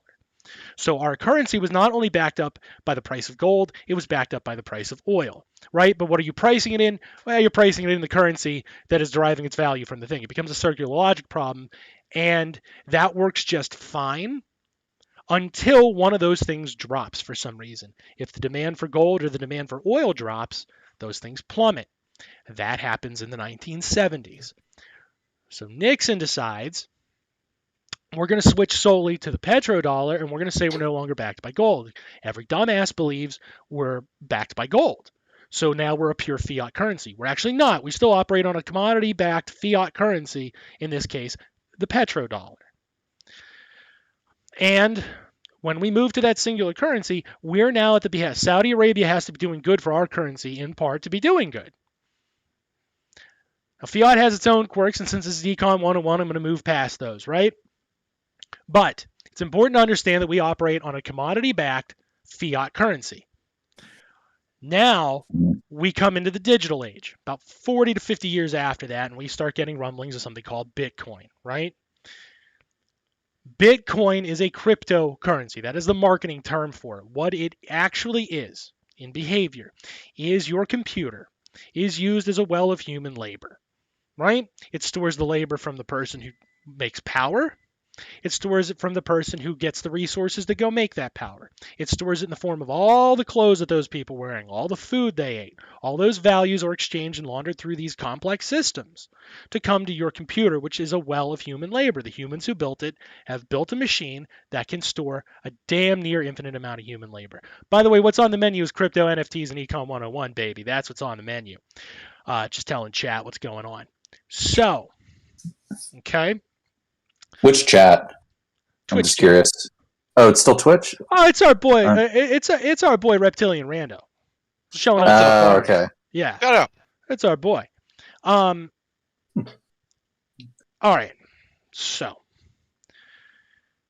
they use these machines to produce what we call the blockchain, right? And these are your cryptocurrencies. They are manufactured through this laboring process to create a unique commodity. That's really not all that revolutionary. Every commodity is a unique commodity. The difference between your can of Sprite and my can of Sprite is one's in my possession, the other's in yours possession. They're all made through human labor, right? That's what makes them quote unquote unique. The individual can of Sprite is a unique can of Sprite. It is one can of Sprite. I'm looking at Sprite, that's why I'm saying it this way. I'm looking at my can of Sprite. But your can of Sprite is functionally the same. It contains the same liquid. It's made the same way. Has pretty much more than likely the same fucking packaging. It's not an excess accumulator. So, in much the same way these cryptocurrencies are manufactured, they're all functionally the same thing. The reason they call it crypto mining is because you're functionally regressing back to the era of the commodity when you're trying to look for lumps of gold to exchange for value. And that's what you do, right? All you're doing is forcing the machine to produce this invisible thing. We know it's a thing because you can exchange it. It's made of electrons. It exists. It's in the real world. It's a very, very small thing, mind you. And it has its fucking marketing and all that shit. It has all the things to make it a unique thing. Human labor made it. But ultimately, it is just a string of things, just like any dollar is, just like any fucking can of Sprite is. Okay? But it's just a commodity. So, the first people who are making Bitcoin really don't have anything to do with it. Bitcoin starts out at what? Being worth, was it 25 cents a fucking coin at the beginning? Right? Because there's not enough people buying into the fucking bullshit. Sorry, you're reading Batil. I don't know how to pronounce that philosopher's name, Batil. So kind of obsessed. Fair enough. So, you have a commodity. Problem with a commodity is if you produce something, you have to find somebody dumb enough to buy it. That's it. I was dumb enough to buy the can of Sprite. I was dumb enough to buy the Xbox controller that's sitting in front of me and plugged into my computer so I can play Genshin while I'm talking about this. Somebody has to be dumb enough to buy it. They have to be willing to exchange values to obtain the thing. The value being exchanged is always human labor, ultimately. The money acts as a medium of exchange for a certain amount of human labor that is then turned into another commodity, and that value is exchanged. Somebody accumulates that money. They're accumulating all that human labor. They go buy more commodities. Same thing. That's how an economy works. Okay, at least the capitalist economy, functionally. So, what happens is no different than what happens at your grocery store. With Bitcoin, you have a bunch of people with a bunch of fucking Bitcoin sitting around at 35 cents. They need to drive the price up. They need to create a demand for the thing because they need to inflate the price. Yeah, the petrodollar, right. That's what we switched to from the gold. We switched to the oil dollar in about the 20s, yeah. So you have a bunch of motherfuckers who want money and have this functional trash. So they start their marketing campaign and people buy in. And the people who buy in first are people who are what we would call on the fringe of society, right? You have your drug dealers, you have your hitmen for hire, you have people who are trying to evade their taxes. Because if I launder my money through Bitcoin, Bitcoin isn't currency in the traditional sense. It's no different than having gold teeth. They can't tax your gold teeth. They can't tax your fucking, they can't tax your, with not a painting, you can tax a painting now. But you have some sort of object that holds that value in lieu of having fiat currency. The primary purpose was what it always has been. It's to evade taxes, right? So you got slow growth first for people who actually need it, people who need to launder money. And then later you get the boom, which is just FOMO, right? Which is just people looking at the post where the guy sold all his Bitcoin and he shouldn't have. FOMO comes after. What you have to Okay. understand is the next step is just like in any other market, right? That starts out as a black market anyway, is that people who will generously call legitimately earned money. I'm being very generous on both legitimate and earned. Okay? Those people look at what the outsiders are doing and go, boy, that is a great way for me to avoid having to pay my taxes. But the problem is Bitcoin at 35 cents or $1 a Bitcoin or $2 a Bitcoin isn't worth very much. So the price has to be driven up. They're only going to be able to drive it up if they buy in. So they transfer those values, they buy in by exchanging hard currency, fiat currency, to people who wanted to make their currency legitimate and are exchanging that value with other people who wanted to not pay their taxes. But now those people who don't want to pay their taxes, right? They have to find new people to market it to. The people who were doing it for what we would call criminal activity, the black market activity, already know what the game is. That's why they're doing what they were doing, and that's why they found somewhere to sell their money to, so they could launder their money. Now we have people, capitalists, let's be clear who we're talking about. We're talking about people like Elon Musk, Bill Gates, etc. The first wave of those freaks. They have found a way to launder their money tax-free. Now they need somebody to sell it to, and they make sure to create the artificial demand. What did you call it, True? FOMO, fear of missing FOMO. out. Fear of missing out. The only thing I'd like to note in this historical timeline is Dan referenced people buying drugs. And I think that it's no coincidence that a large part of the drive toward making Bitcoin this marketing revolution against how the current system works is a combination of 2008 happening. So there was a there was a way to sort of position yourself against the current capitalists, and they were buying and selling drugs. A large purveyor of that was the Silk Road, which is a website, not the actual Silk Road. Any of the drugs that traveled the actual Silk Road are just coincidental here. Yes. They used Bitcoin to trade on the Silk Road between buyers and sellers, and then the Silk Road shut down. So a lot of people were left holding the proverbial bag on that one. If I had a bunch of Dave & Buster's bucks and the Dave & Buster's up the street from my house just fucking closed. Yeah, actually, it's a lot like literally that. just and then like you convince some sucker to buy the fucking Dave & Buster's dollars off you. So that's I don't think that's a coincidence either. But that's just a historical note. Please proceed. All right, I'm almost done for the record.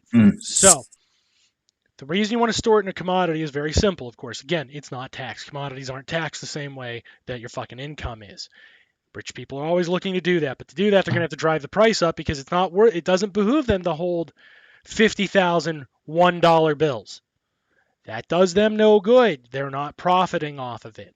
They need to drive the price up. What enters in is the concept is true. Call it FOMO, or demand. They have created an artificial demand because they have made such large purchases. People notice that, wait a minute, as demand increases for this commodity, which is no different in practice than a fucking chicken bone or a fucking lump of gold. Same thing for this purpose. It's a way to hold value that avoids, in this case, taxation by the federal government. People want to buy into that because then they think they can become the seller. Okay, so when you were asking about who wins, it's already the enfranchised capitalists. Now, they don't want to switch. Now, as John said, we talk about this a little bit later, they don't want to switch to doing that purely. This has to remain a speculative speculative asset. That's the term for it. Mm-hmm. The very simple reason for that is if it replaces the currency, then they might have to pay their fucking taxes. That's it. Heaven forbid they do that. Heaven for fucking bid. Yeah, and to okay, so I'm certainly done. You go right ahead. Okay, so I'm not refuting any of this. This is just some extra notes on this. When Dan talks about taxes, taxes can be both a paid to a government and essentially fees. Yes. For their purposes, they're the same thing. They just can. Just to further clarify your point, consider it a form of rent-seeking behavior. Yeah. So, one thing I think that is interesting about the way that Bitcoin works or cryptocurrency works is that if we were to switch to this system, those fees would be, immutable to the everyday. Or not immutable, but let me put it differently. Those fees would be mechanic and inherent to the way the system works, though the actual rich and powerful could still leverage their pools of money, however you want to put it, to avoid those fees in certain capacities. It would take effort, and the thing about this really is that the lower tier of the rich want to switch to the system because they imagine the system to be such that then they would be at the top where they could extract fees from the wealthy who are above them. And this is it. Do you think okay, there's some marketing going on here with the crypto bros. It would have been really natural to call what they call gas fees just a tax, right? But they didn't use the term tax. They call it gas. Use fees. Well, they now if you were to delve into the libertarian side of YouTube or Twitter, and get past all the child pornography, if you could get past that for a second, what you would see is trying not to have that subject brought up. Thank you. I'm sorry. It's all right. I still love you. I still love you too, by the way, Jen. I still do. So I'm not so sure. Here's the main point. You wade through all the bullshit. One of the screeds that they go on is the difference between fees and taxes. I'm very extremely uninterested in that topic, but they would tell you that those things are different, and they would be the wrong. People who made this are libertarians, so that's the reason that they don't call it a gas tax. Aside from that being confusing, is that they fundamentally ideologically believe that those are fees and not taxes. Because Ideologically, the they T have to. word is the T Yeah. word is their N word. Yes. Literally. Yes, in the truest Yeah. sense. Yeah. All right. So the next question: Yeah. if cryptocurrency is a pyramid scheme, Mhm. I'm going to stop there. I never said it was a pyramid scheme. Quite the opposite. It is a naturally functioning market. There is no pyramid scheme to it. This is how all markets work. At the top, there are money launderers, and Ew. the people who are buying in originally are the same as the people who want to avoid taxation. That's the money launderers. So I want to also point out that one of the observations here, one of the tensions, is that rhetorically, the crypto people want this to be our current currency system, but in existence as is, it's a speculative asset. That's where the FOMO comes in. That is the group of people who are buying, $20, $30, $50, $100 of Bitcoin, however much. Those are people who are experiencing FOMO, who want to buy a speculative asset to get in on it at the ground floor, even though it's not the ground floor. You refer to At the ground ceiling. Yes. who is below the FOMO. The FOMO is every other sucker who would have to be subjected to having one of these fucking wallets in the event that This were to happen. event that this were to happen. That's Those where would be the the push actual is people now, below right? that. That's where the That- push is now, right? When you get on Twitter and somebody like Reese Witherspoon says, Mhm. Everybody's gonna have to have this, So right? You're gonna have to. I want to make a couple points. We don't have to switch to this system. We really don't. Like, it's just like in the development of capitalism and everything. Like, we don't actually have to do this. There's no reason. Like, we can process all the transactions just fine right now. It's going well. And this is the other thing. As a speculative asset, if they just tell you this is a speculative asset, they give up the game on the fact that it is just a speculative asset. They want to believe hard enough that this will really be how the world economic system functions soon. Because that's the only way they can fucking sell this stuff. Because otherwise, it's obviously useless, just on the face. Yeah, again, compare it again to commodity-backed fiat currency, which is what we operate under every day, and this shit happens, right?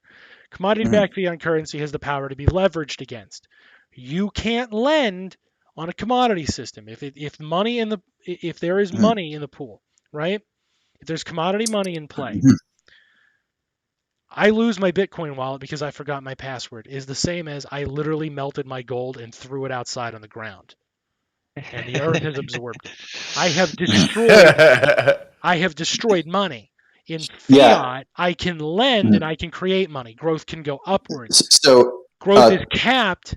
Well, the concept of growth, i.e., the money supply increases, wealth, as an abstract term, increases. That actually can't happen. Now, you can mine out a bunch more currency to fix that problem, but every time that currency is destroyed, that's a permanent loss. Yeah, well, here's the thing that's funny about it. This is my favorite fact about it. In order to access that currency, in order to spend that money, yeah, you need your physical wallet. You need the code that allows you to use the wallet to spend the money, right? You need that. Right. Okay.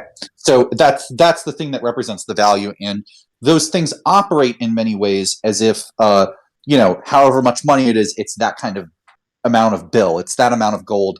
It's immutable in itself. If you want to split 100 Bitcoin into 50 Bitcoin and 50 Bitcoin, you have to use the ledger to do that, right? You need a phone and a computer, and you need all types of shit. You can't just write a letter to Coinbase and ask them to. Yeah. If Alien comes and eats them. The answer to your question is no, because there's still chicken bones last time I checked. Yeah, it's one of those things where what we back our fiat currency with right now, it's oil, and that's because oil is essentially a representation of energy. I pretty firmly believe that if we could ever store electricity well enough, we'd have an electrodollar, but and that makes more sense.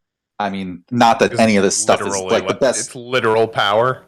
Yeah, it's that would probably be we'd be cutting the bullshit. Huh?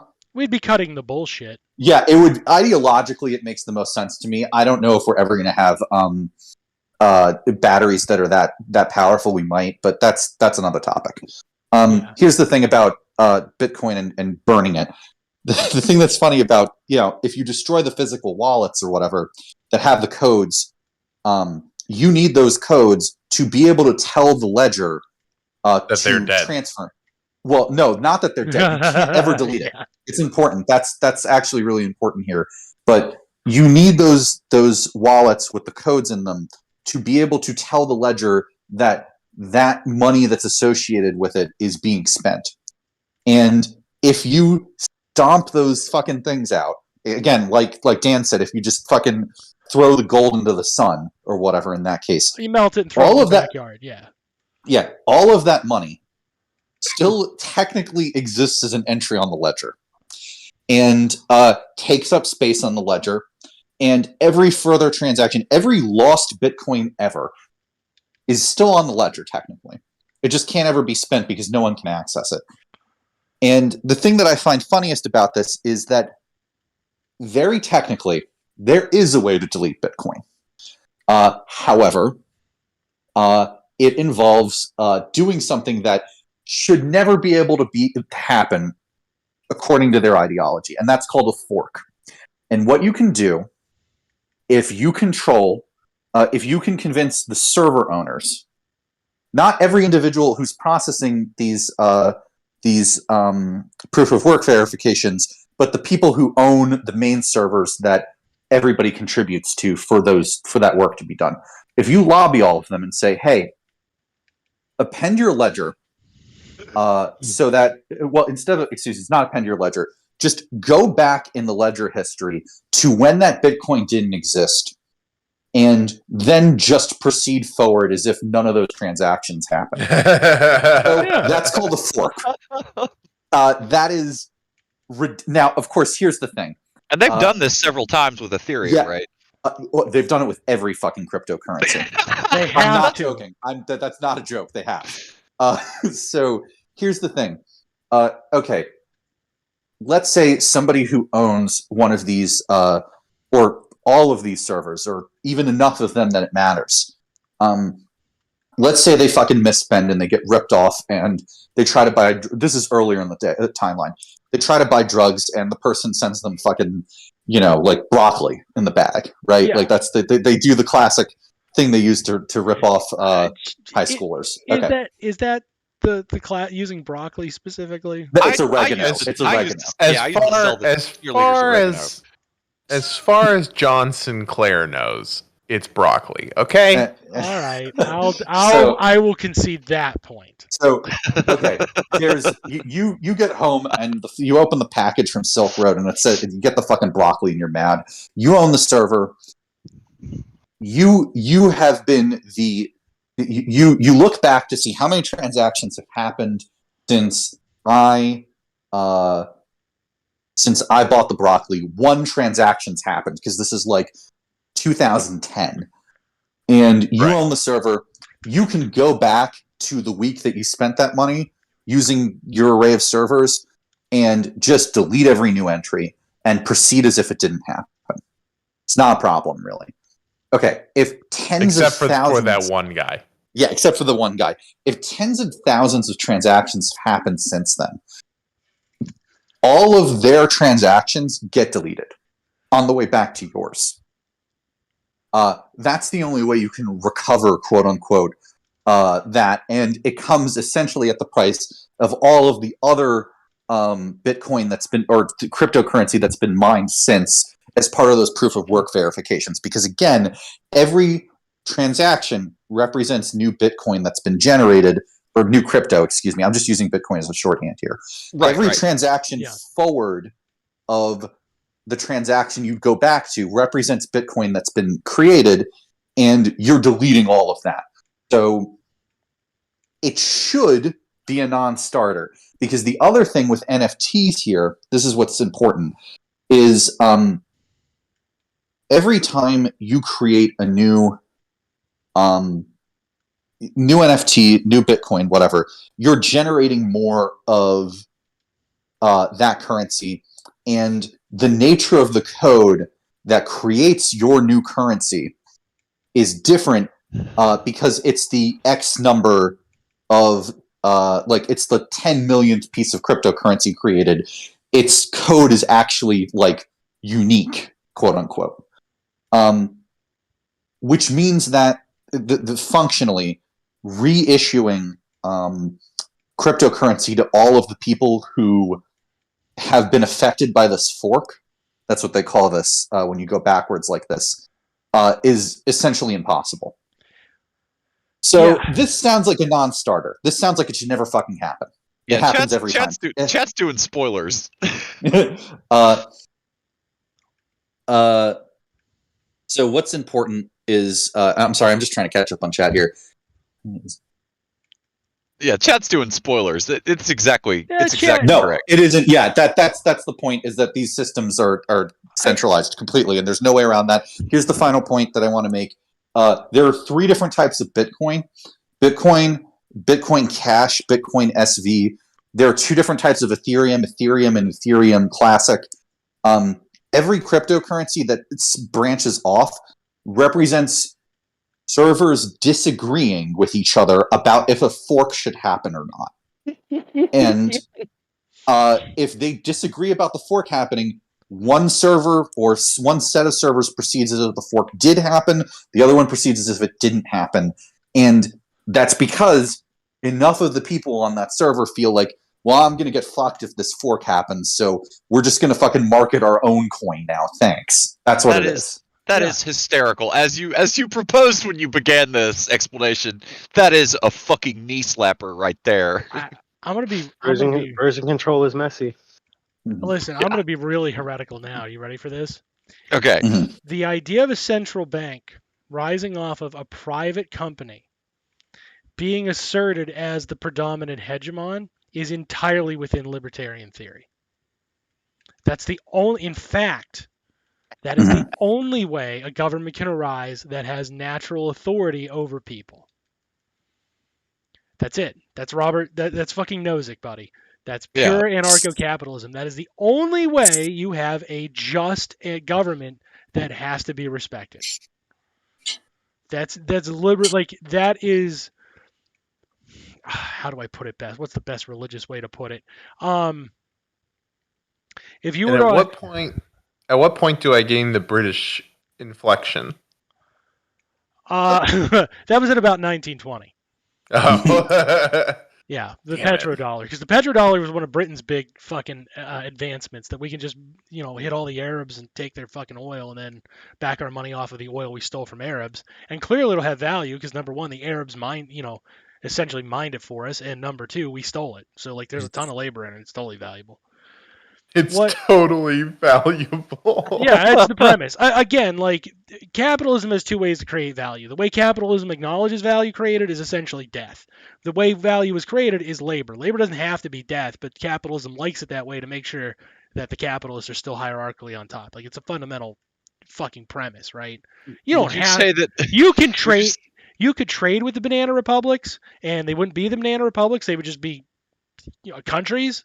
Or you can violently overthrow so that when you take their fucking bananas, it has that extra zest in it. There was suffering.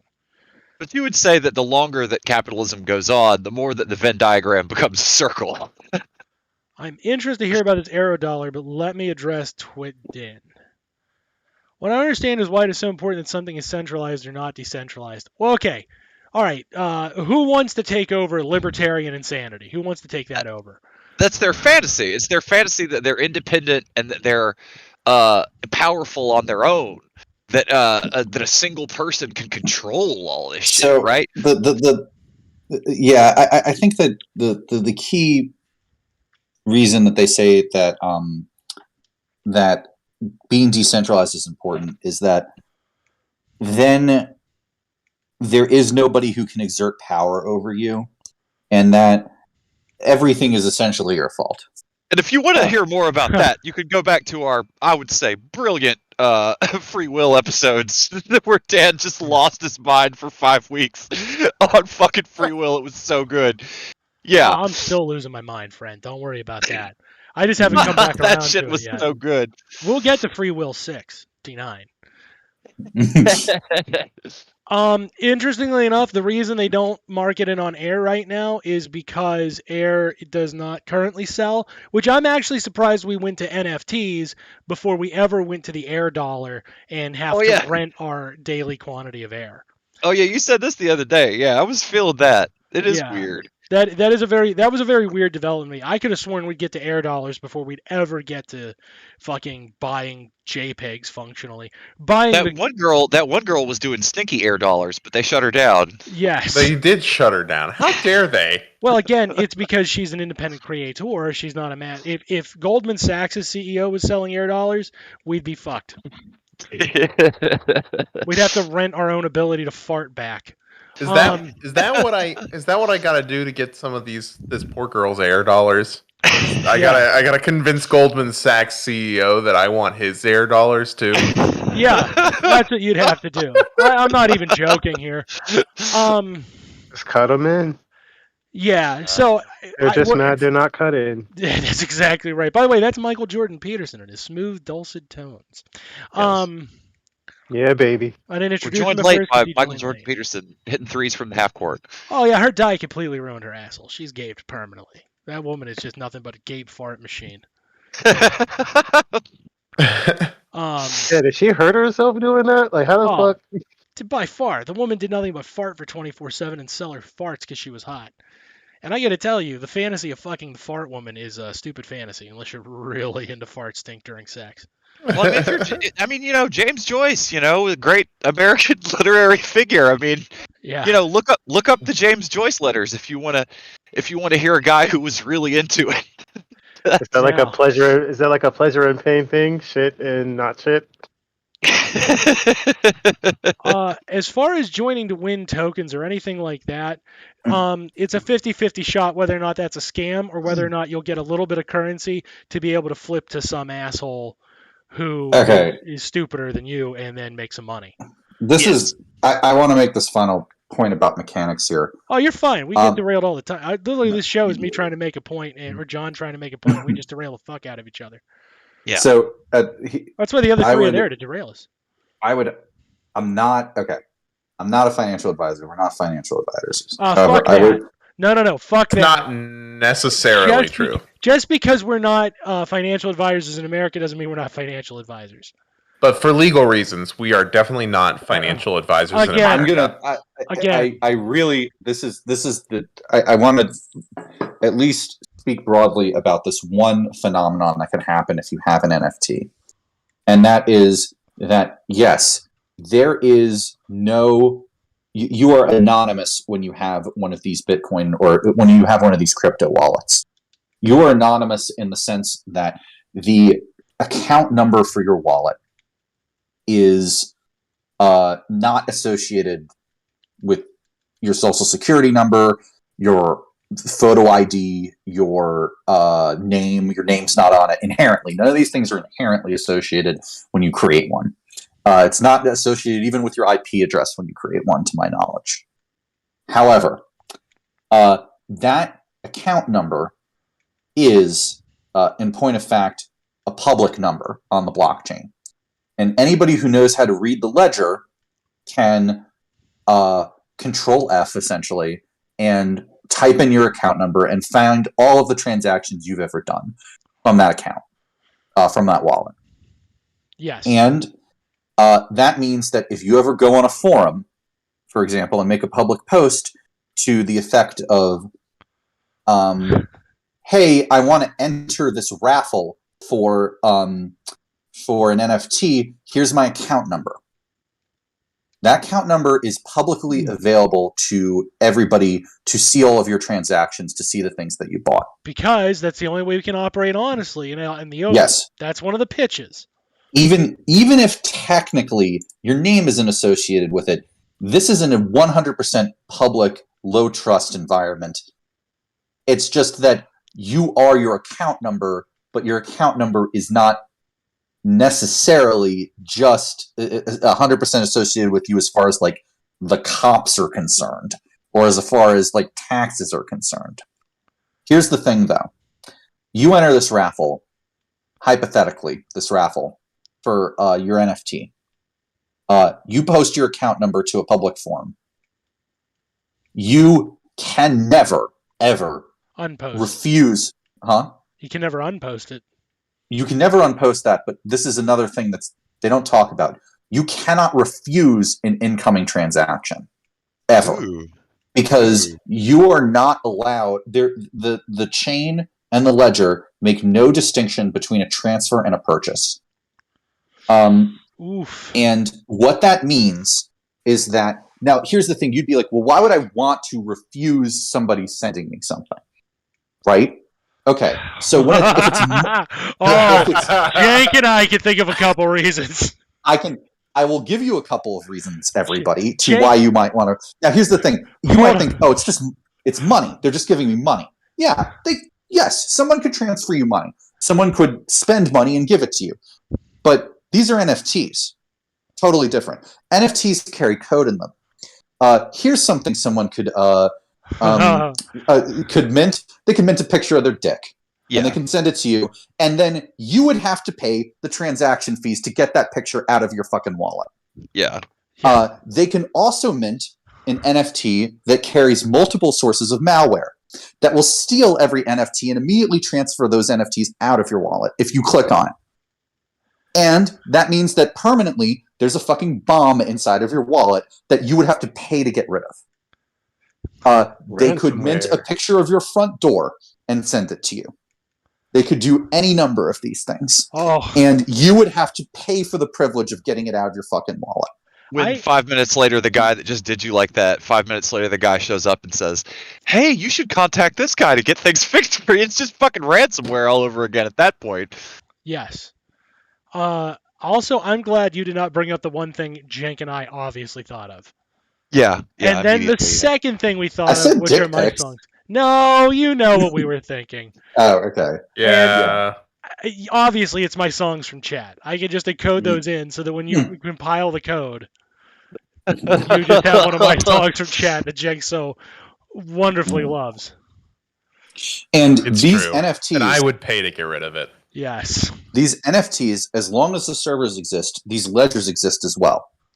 And you don't have, it's a read-only access to these things, but you can see what's in, you can see these NFTs essentially. If you have the access to the information to read the ledger, to find the code, to fucking post them, essentially. So here's the thing. If somebody mints, and I know, Dan, you wanted me to keep this topic off, so I'll just say, Oh no, we can talk about. Wait, we've done it all. I am impressed with everybody's work tonight. You go off, King. So if you mint an image that is an image of child abuse, let's just leave it at that. You said the thing. Mhm. You said the thing. We damn weren't it. supposed to say the thing. We weren't supposed to say the thing. yeah. Fuck you two. Anyway, How many episodes have just turned into libertarians and that? I was trying. When you're the one talking about child abuse and we're the ones being attacked. There, see, I can do it, Dan. Yeah. Why are we being attacked? Actually, I'm with you on this one, buddy. 100% Yeah, I know. full That's stop. because I'm doing it, Dan. Anyway, here's the point.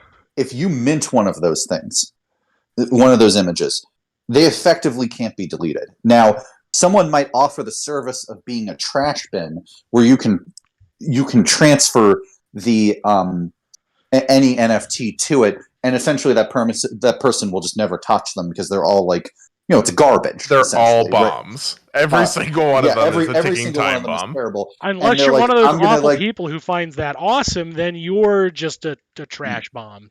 The problem is that they're Point of not order. actually 100% deleted at that point. Oh no. They still exist within the ledger, Oh yeah. and somebody has to pay those gas fees, quote unquote, for the privilege of transferring it to a different wallet. Oh you yeah. could just weaponize this shit later, like depleted uranium shells. You could just weaponize it all over literally again, like send it to that. some other prick. Well, That's right. It's not technically that. It gets better whenever you're both the trash can and the trash distributor. Yeah. It's not technically that. What you're thinking more is mutually assured destruction, because remember, if you had these things, you're on the chain too. So the people who are going to be trading in these things in this form are going to be people who were invested in the first place. And if the feds ever get their shit together, the feds. And that's when the game's really going to collapse. Like, let's be real, the NFT game is going to collapse the moment the feds catch wind of the child porn on there.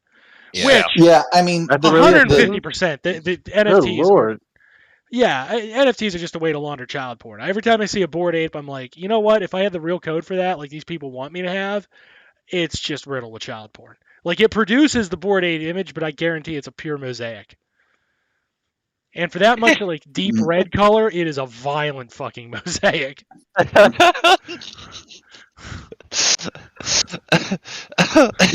Yeah, I'm sorry, I'm laughing and half choking. I'm crawning out.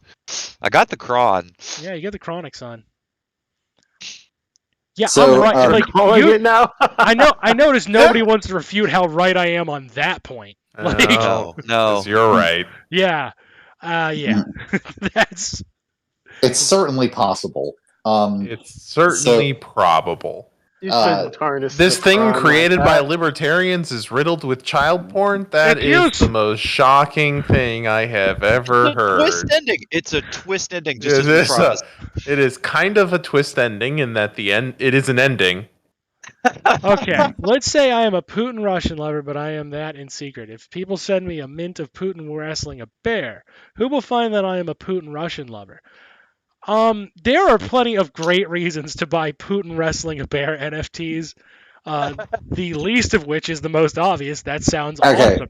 awesome. I will try to answer that question, which is that depending on the auction house site that you use for this, because there's a bunch of services that, here's the thing, most people can't actually fucking do this stuff with the ledger themselves, because accessing the ledger and processing a transaction manually yourself and submitting these transactions yourself requires both you and the person as part of the transaction to know how to access those things, have computers that are strong enough to do it, have a connection that's strong enough to do it, be able to pay the fees, etc. Yeah. It is easier to use an auction house. That's basically what they call these things, an auction house that provides the service of making this a little bit easier. However, many, not all, but many auction houses require you to register actual personal information to associate with your wallet. It's starting to sound like the permanence of the blockchain is not always good. I mean, if you go back 20 years ago, you know, a trolling site that I won't name used to do a thing called last measure, where they would make your computer screen just blow up with Goatsy a bunch of times. And, you know, you couldn't, you know, you'd have to ask them to stop or whatever, you know, but you could throw your computer away. You could be like, I got last measured. There's Goatsy all over my computer. I'm going to throw this thing in the garbage. But with this, with the blockchain, you can't do that shit. No. You get Goatsied, you're Goatsied, man. So, this is your goatee. You're Goatsied with the sauce. to just reference just a few more pieces of this. Most of these websites that have these auction houses, they usually at least require an email, but often require more information than that, because these are actually taxable entities. These ones that run, they're collecting the fucking fees, and you best believe that, like, you know, as middlemen, they want to like actually make money and like cash out of this shit. Because again, most of the time, the money to be made here is being middlemen and having platforms. It's not to fucking actually do it yourself. It's just rent. And It's just rent. So they will actually be liable to the government if their shit is used for illegal means, which means that they don't want that, which means that some of your information is going to be fucking public. It just That's is. right. So if you use one of these, if you're not doing this shit all manually yourself, which you almost certainly aren't, most people aren't. Most people can't. Yeah. Right. Then, yeah, you should just assume your shit's public in some capacity. And that's the other thing about this stuff, too, just generally speaking. Like, the reality where you have to manage multiple wallets, manage what's in them, not get fucking nuked with tons of just fucking porn into your wallet constantly, it is a hell world. It just is. It's a worse. I think it is fun. I think on some levels it is really worse than the reality that we currently exist in. I don't think it's better. I definitely don't think it's better. It's just shifting the masters who currently reside over us around like slightly. If you think it through, and you know how I always say libertarianism is the vulgar form of liberalism. Who wins in this scenario? Let's say we were to do this stupid idea. Who actually wins in this scenario? People like Elon Musk don't actually win because you can't market that you invented the blockchain. Elon doesn't do much, if any, fucking actual engineering because he doesn't actually have any talent in it. So people like him who are at the top of the meritocracy right now, right, at essentially by being pure bullshitters, they don't win anymore. Who wins? It's the people who can devote their lives to this stupid bullshit and victimize others as a result. So it's beautiful, really, because as you laid out earlier with the history of currency, if this all fell apart, he'd go right back to mining fucking emeralds, right? Like, yeah. God damn, that's fucking harsh. You know what? Honestly, I've been hearing a lot of stories now. They just may have had like controlling interest in an emerald mine. They may not actually own that emerald mine, which means that if he actually had to get a real job, he would not have a real job to get. That's fantastic. Listen, you can't just copy my emerald mine, okay? You can't just right click and save my emerald mine. Yeah. That's not how it works. It's on a chain. My apologies for your emerald mine chain. So, but yeah, if you think about this, if you logic it through, who's it for? It's for the nerds who are going to sit and do this all day. Which, at that point, if the world revolves around that, they win the meritocracy. So libertarians and liberals essentially have the same fucking idea, right? And they're all moving towards the technocracy. Liberals just have this fucking delusion that somehow they're not going to be the losers in it, and libertarians are gunning to be the winners. But there's it's just nothing. A priesthood versus one priesthood versus another. Yeah, there's nothing at all intrinsically different about how they think about the world. They just they have I'll be generous, a gentleman's disagreement about who ought to be at the top of the hierarchy. Right? They believe they should be merited. Like liberals believe they should be merited because they already have all the wealth, and libertarians believe they should be merited because they have this one fucking perfunctory skill that behaves in no more or less arcane ways than finance does right now. Tell those nerds to get a job. Yeah, kind of, I guess. We've tried. I'm not far off from that position, if I were to be honest. You could put all your creativity in this dumb fucking bullshit that is just a niche speculative asset for rich people, and you're still getting fucked, or you could solve a real problem with this insane amount of fucking talent you have, because you could put their transactions on a ledger and make them accountable for when they buy children. But, you know, you're not doing that. You're just like, I better come up with a better technology for buying children. Right? The irony I find in this, too, is the aptly name, right? It's art, right? In the same sense that you can purchase an artist for about 10 grand to commission an art piece if you're a multimillionaire. You guys already know how I feel. I had a meltdown about this last night when I was being overtaken by the Cron, or that might have been 2 nights ago. It's blurry. Yeah. No, you're Jake. You're absolutely right. And fucking take it to your appraiser friend, get it appraised for $2 million. After you've paid $10,000 for it, donate it to a museum, write it off, and avoid all your taxes that way. Like they just keep finding more interesting ways to do it. Yeah. I guess is my thing. 100. I'll stop you when you're wrong. Yeah. I feel like at least in the other way, the $10,000 artist way. One, you're supporting an artist. Like, there is, in theory, someone there gaining out of that. And 2, you get a piece of art out of it at the end of the day that you can't just right click and save. Literally. Yeah.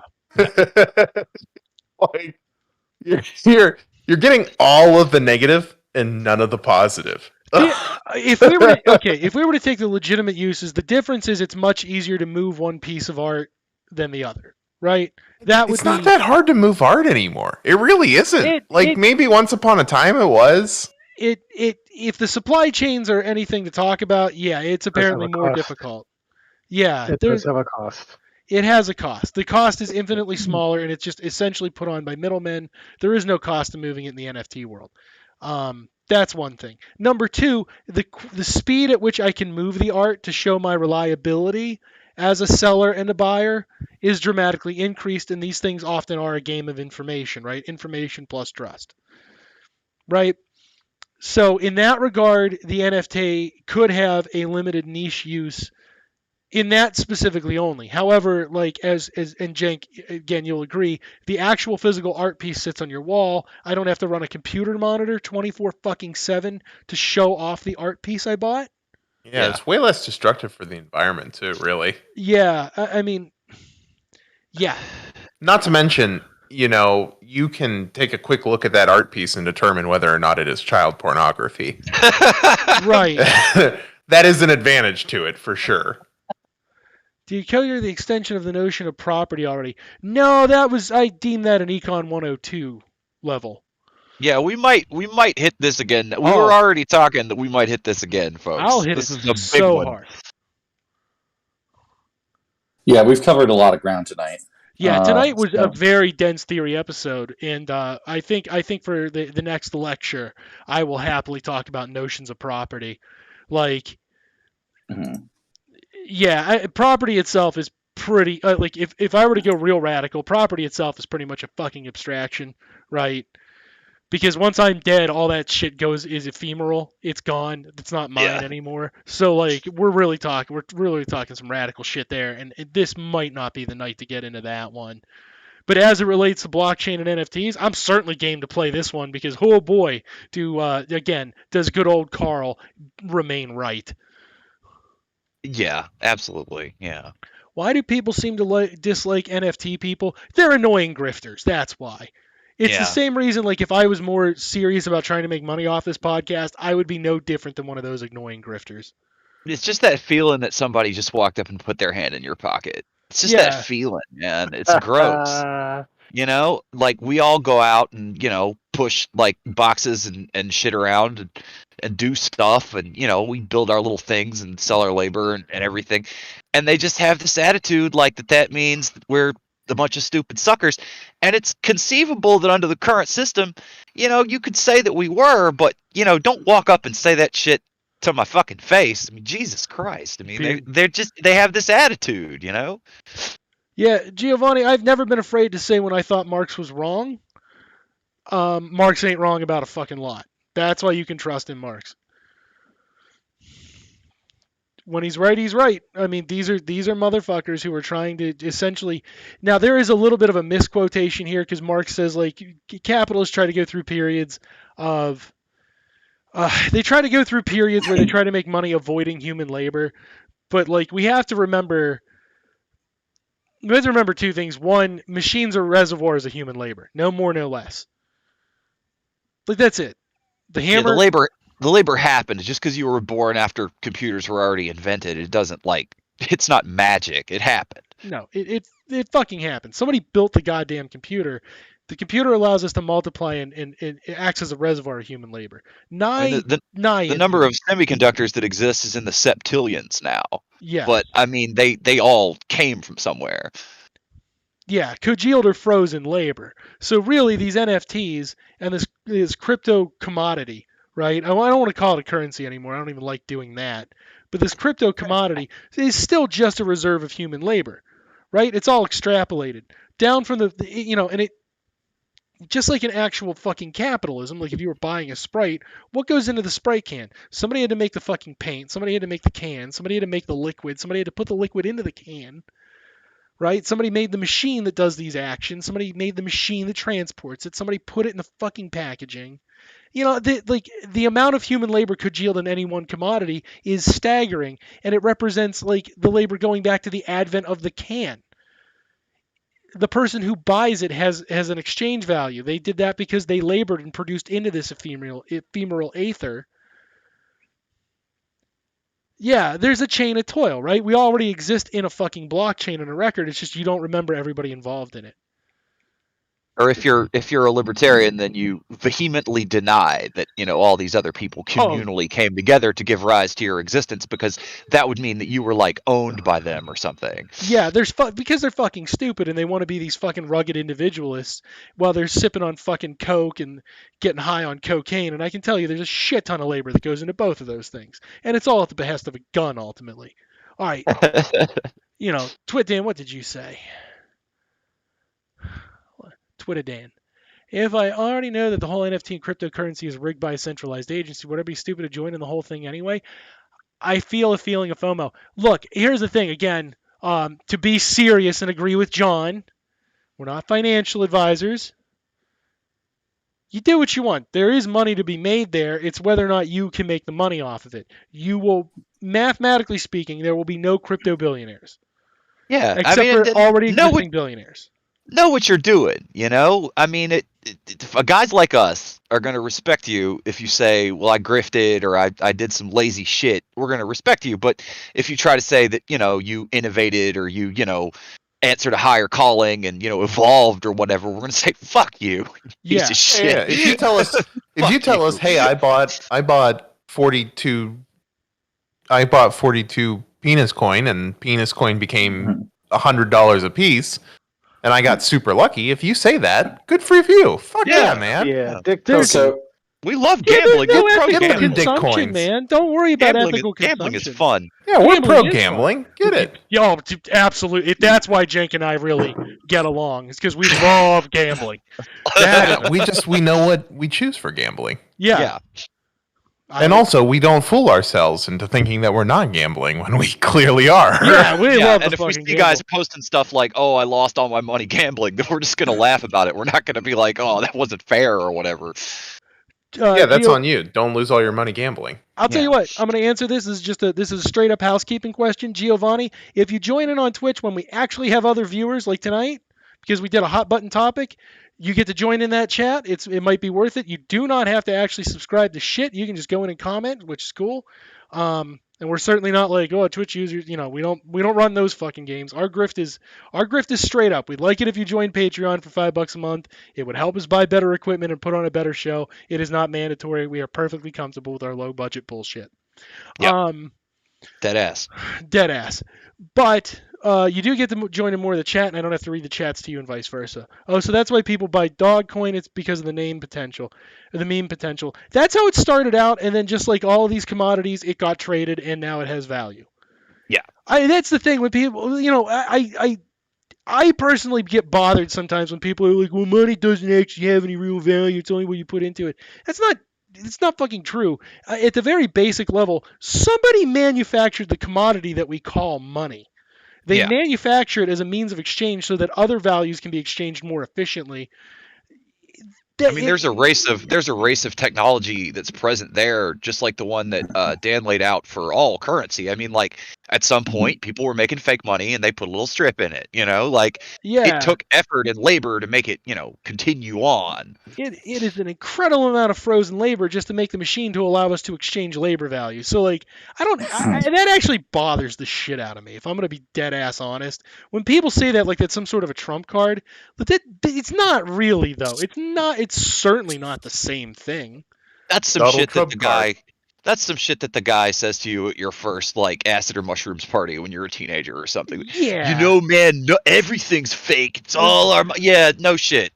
Like. Okay. Yeah, give me something valuable. Yeah. This is the final piece of analysis that I've got, and then I actually have to dip, unfortunately. But here it is, which is that hypothetically, if it occurred to you that this is okay, so it's all bullshit, but like I could make money, right?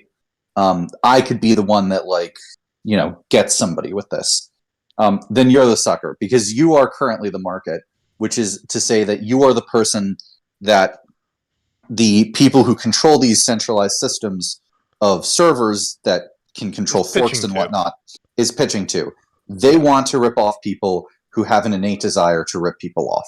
Yeah. And this is evidenced by the fact that currently in NFT discords, if you join one of them, it is considered poor form.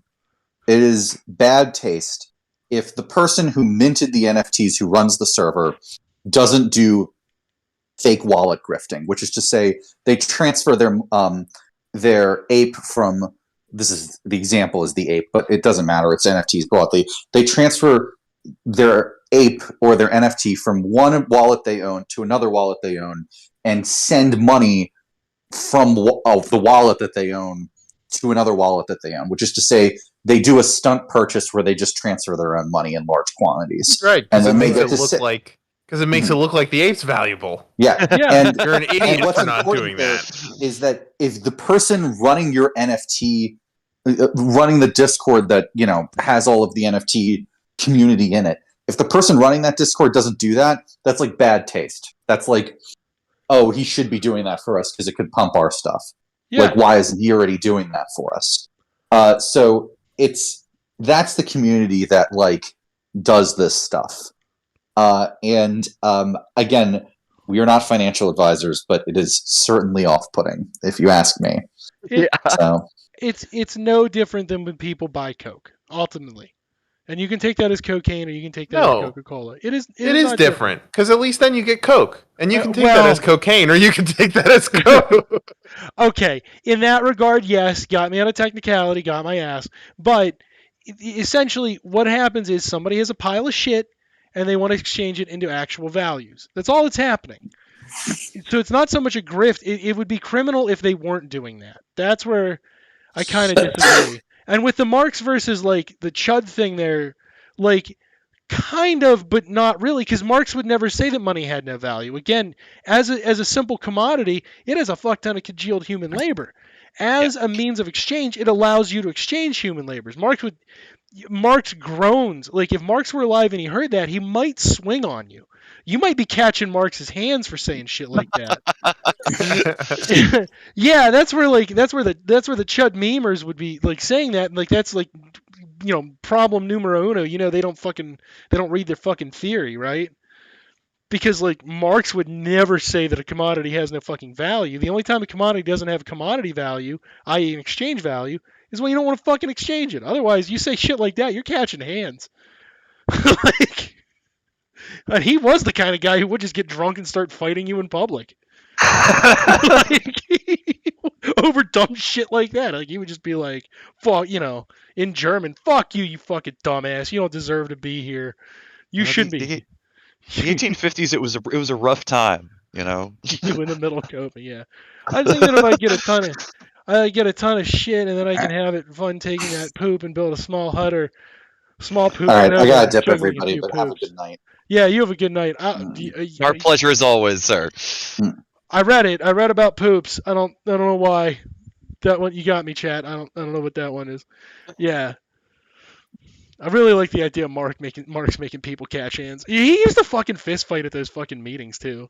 All day. Yeah. I mean, all day. I mean, it was before anybody had come out and brainwashed everybody into like, oh, you can never ever like. Yeah. It was before that. Yeah.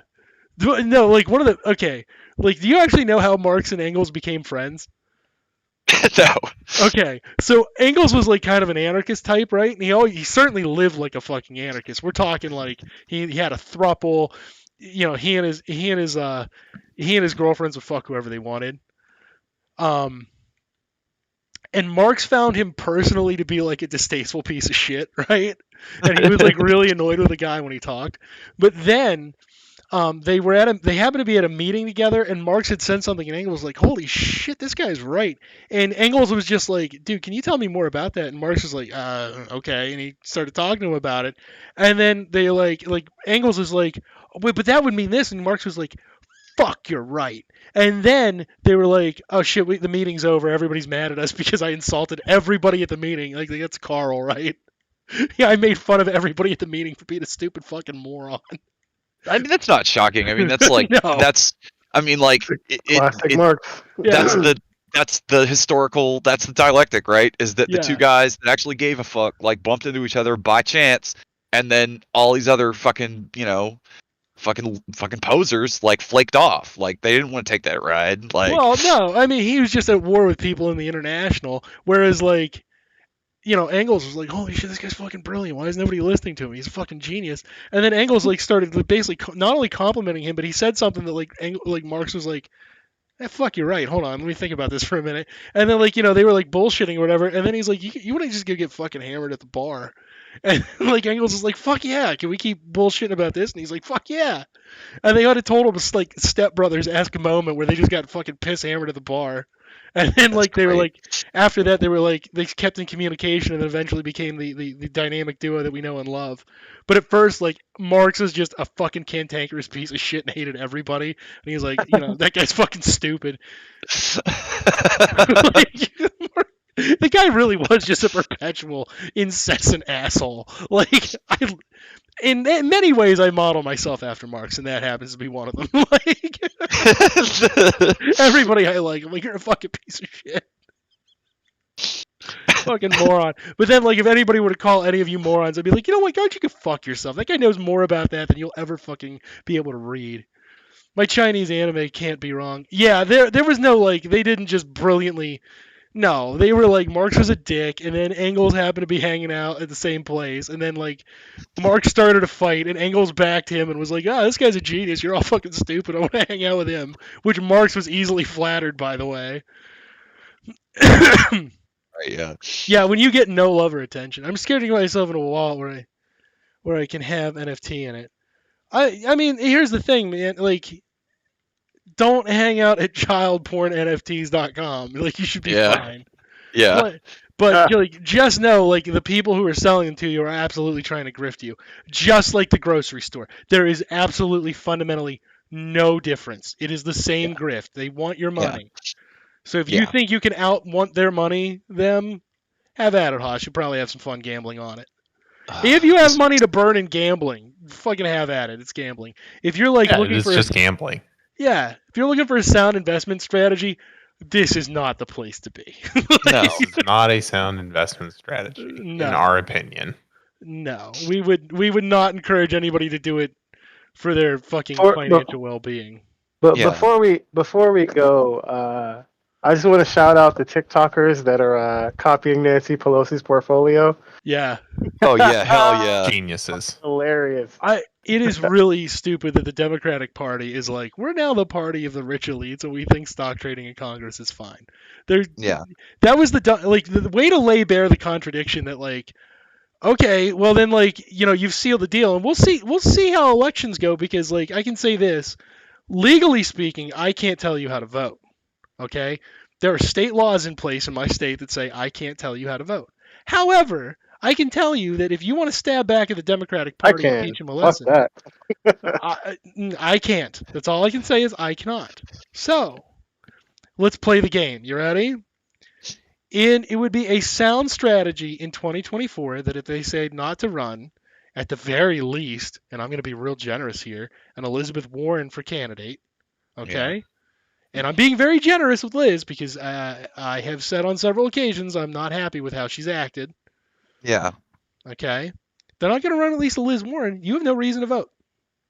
Yeah. If in any particular office, there is no strategy where voting for the wealthy Democrats or the fucking awful MAGA monsters, there is no strategy where that's actually sound because they've evidenced themselves to be functionally the same. It doesn't matter if it's Marjorie Taylor Greene or Joe Manchin fucking me over. What matters is whether or not I'm getting fucked over. So if they want to make that the game, if you're not running at least a fucking Elizabeth Warren progressive, and I'm being excruciatingly generous, there is no reason to vote.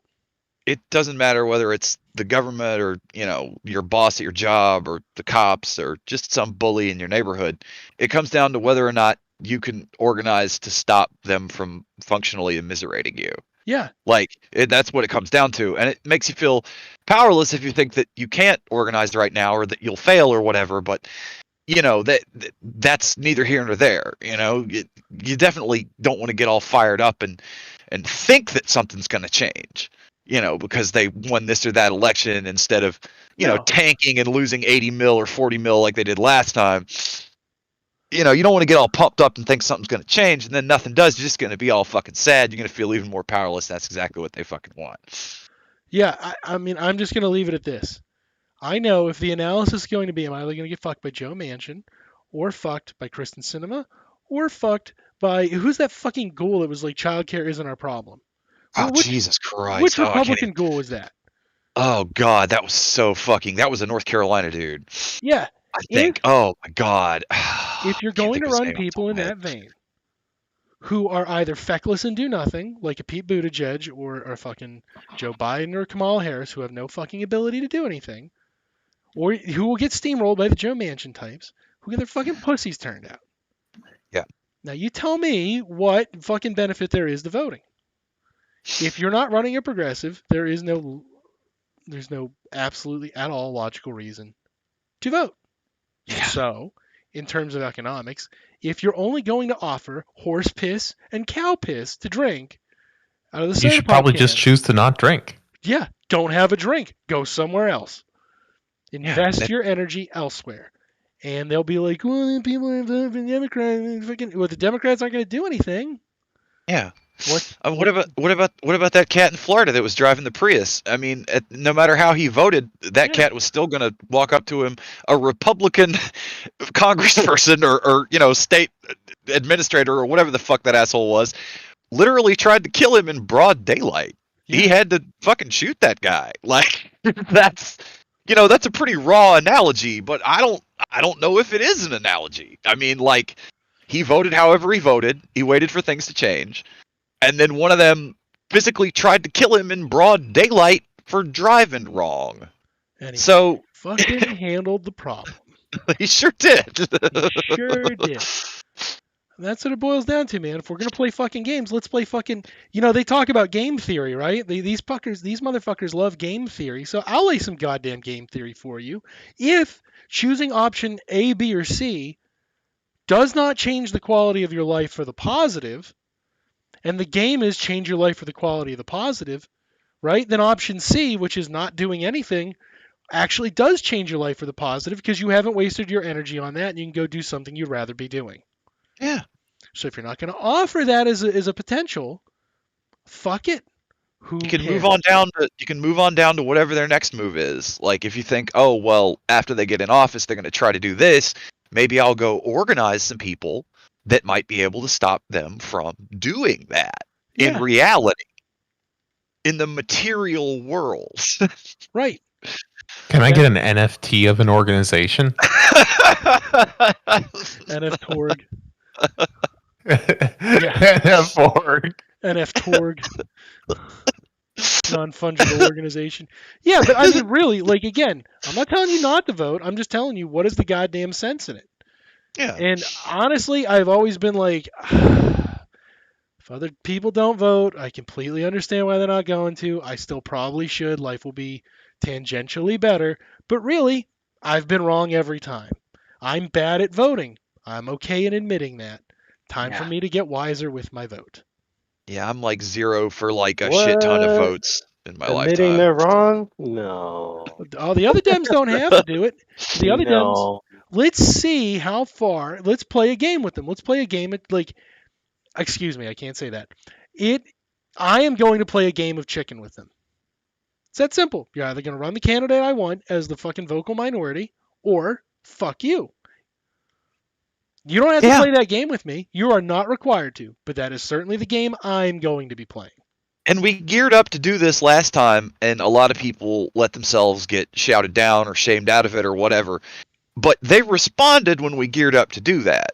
You couldn't even go on fake ass Twitter or Facebook or whatever and post like, well, I don't think I'm gonna vote, without 10 or 20 of them jumping up your fucking asshole and trying to punch you in the fucking Right. yeah. I mean it obviously they felt like that you were serious, but we backed off on it. Most people that I know backed off on that shit.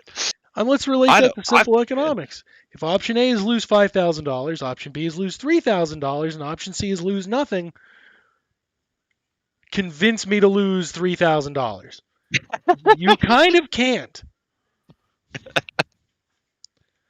You like your game theory, motherfucker? There it is.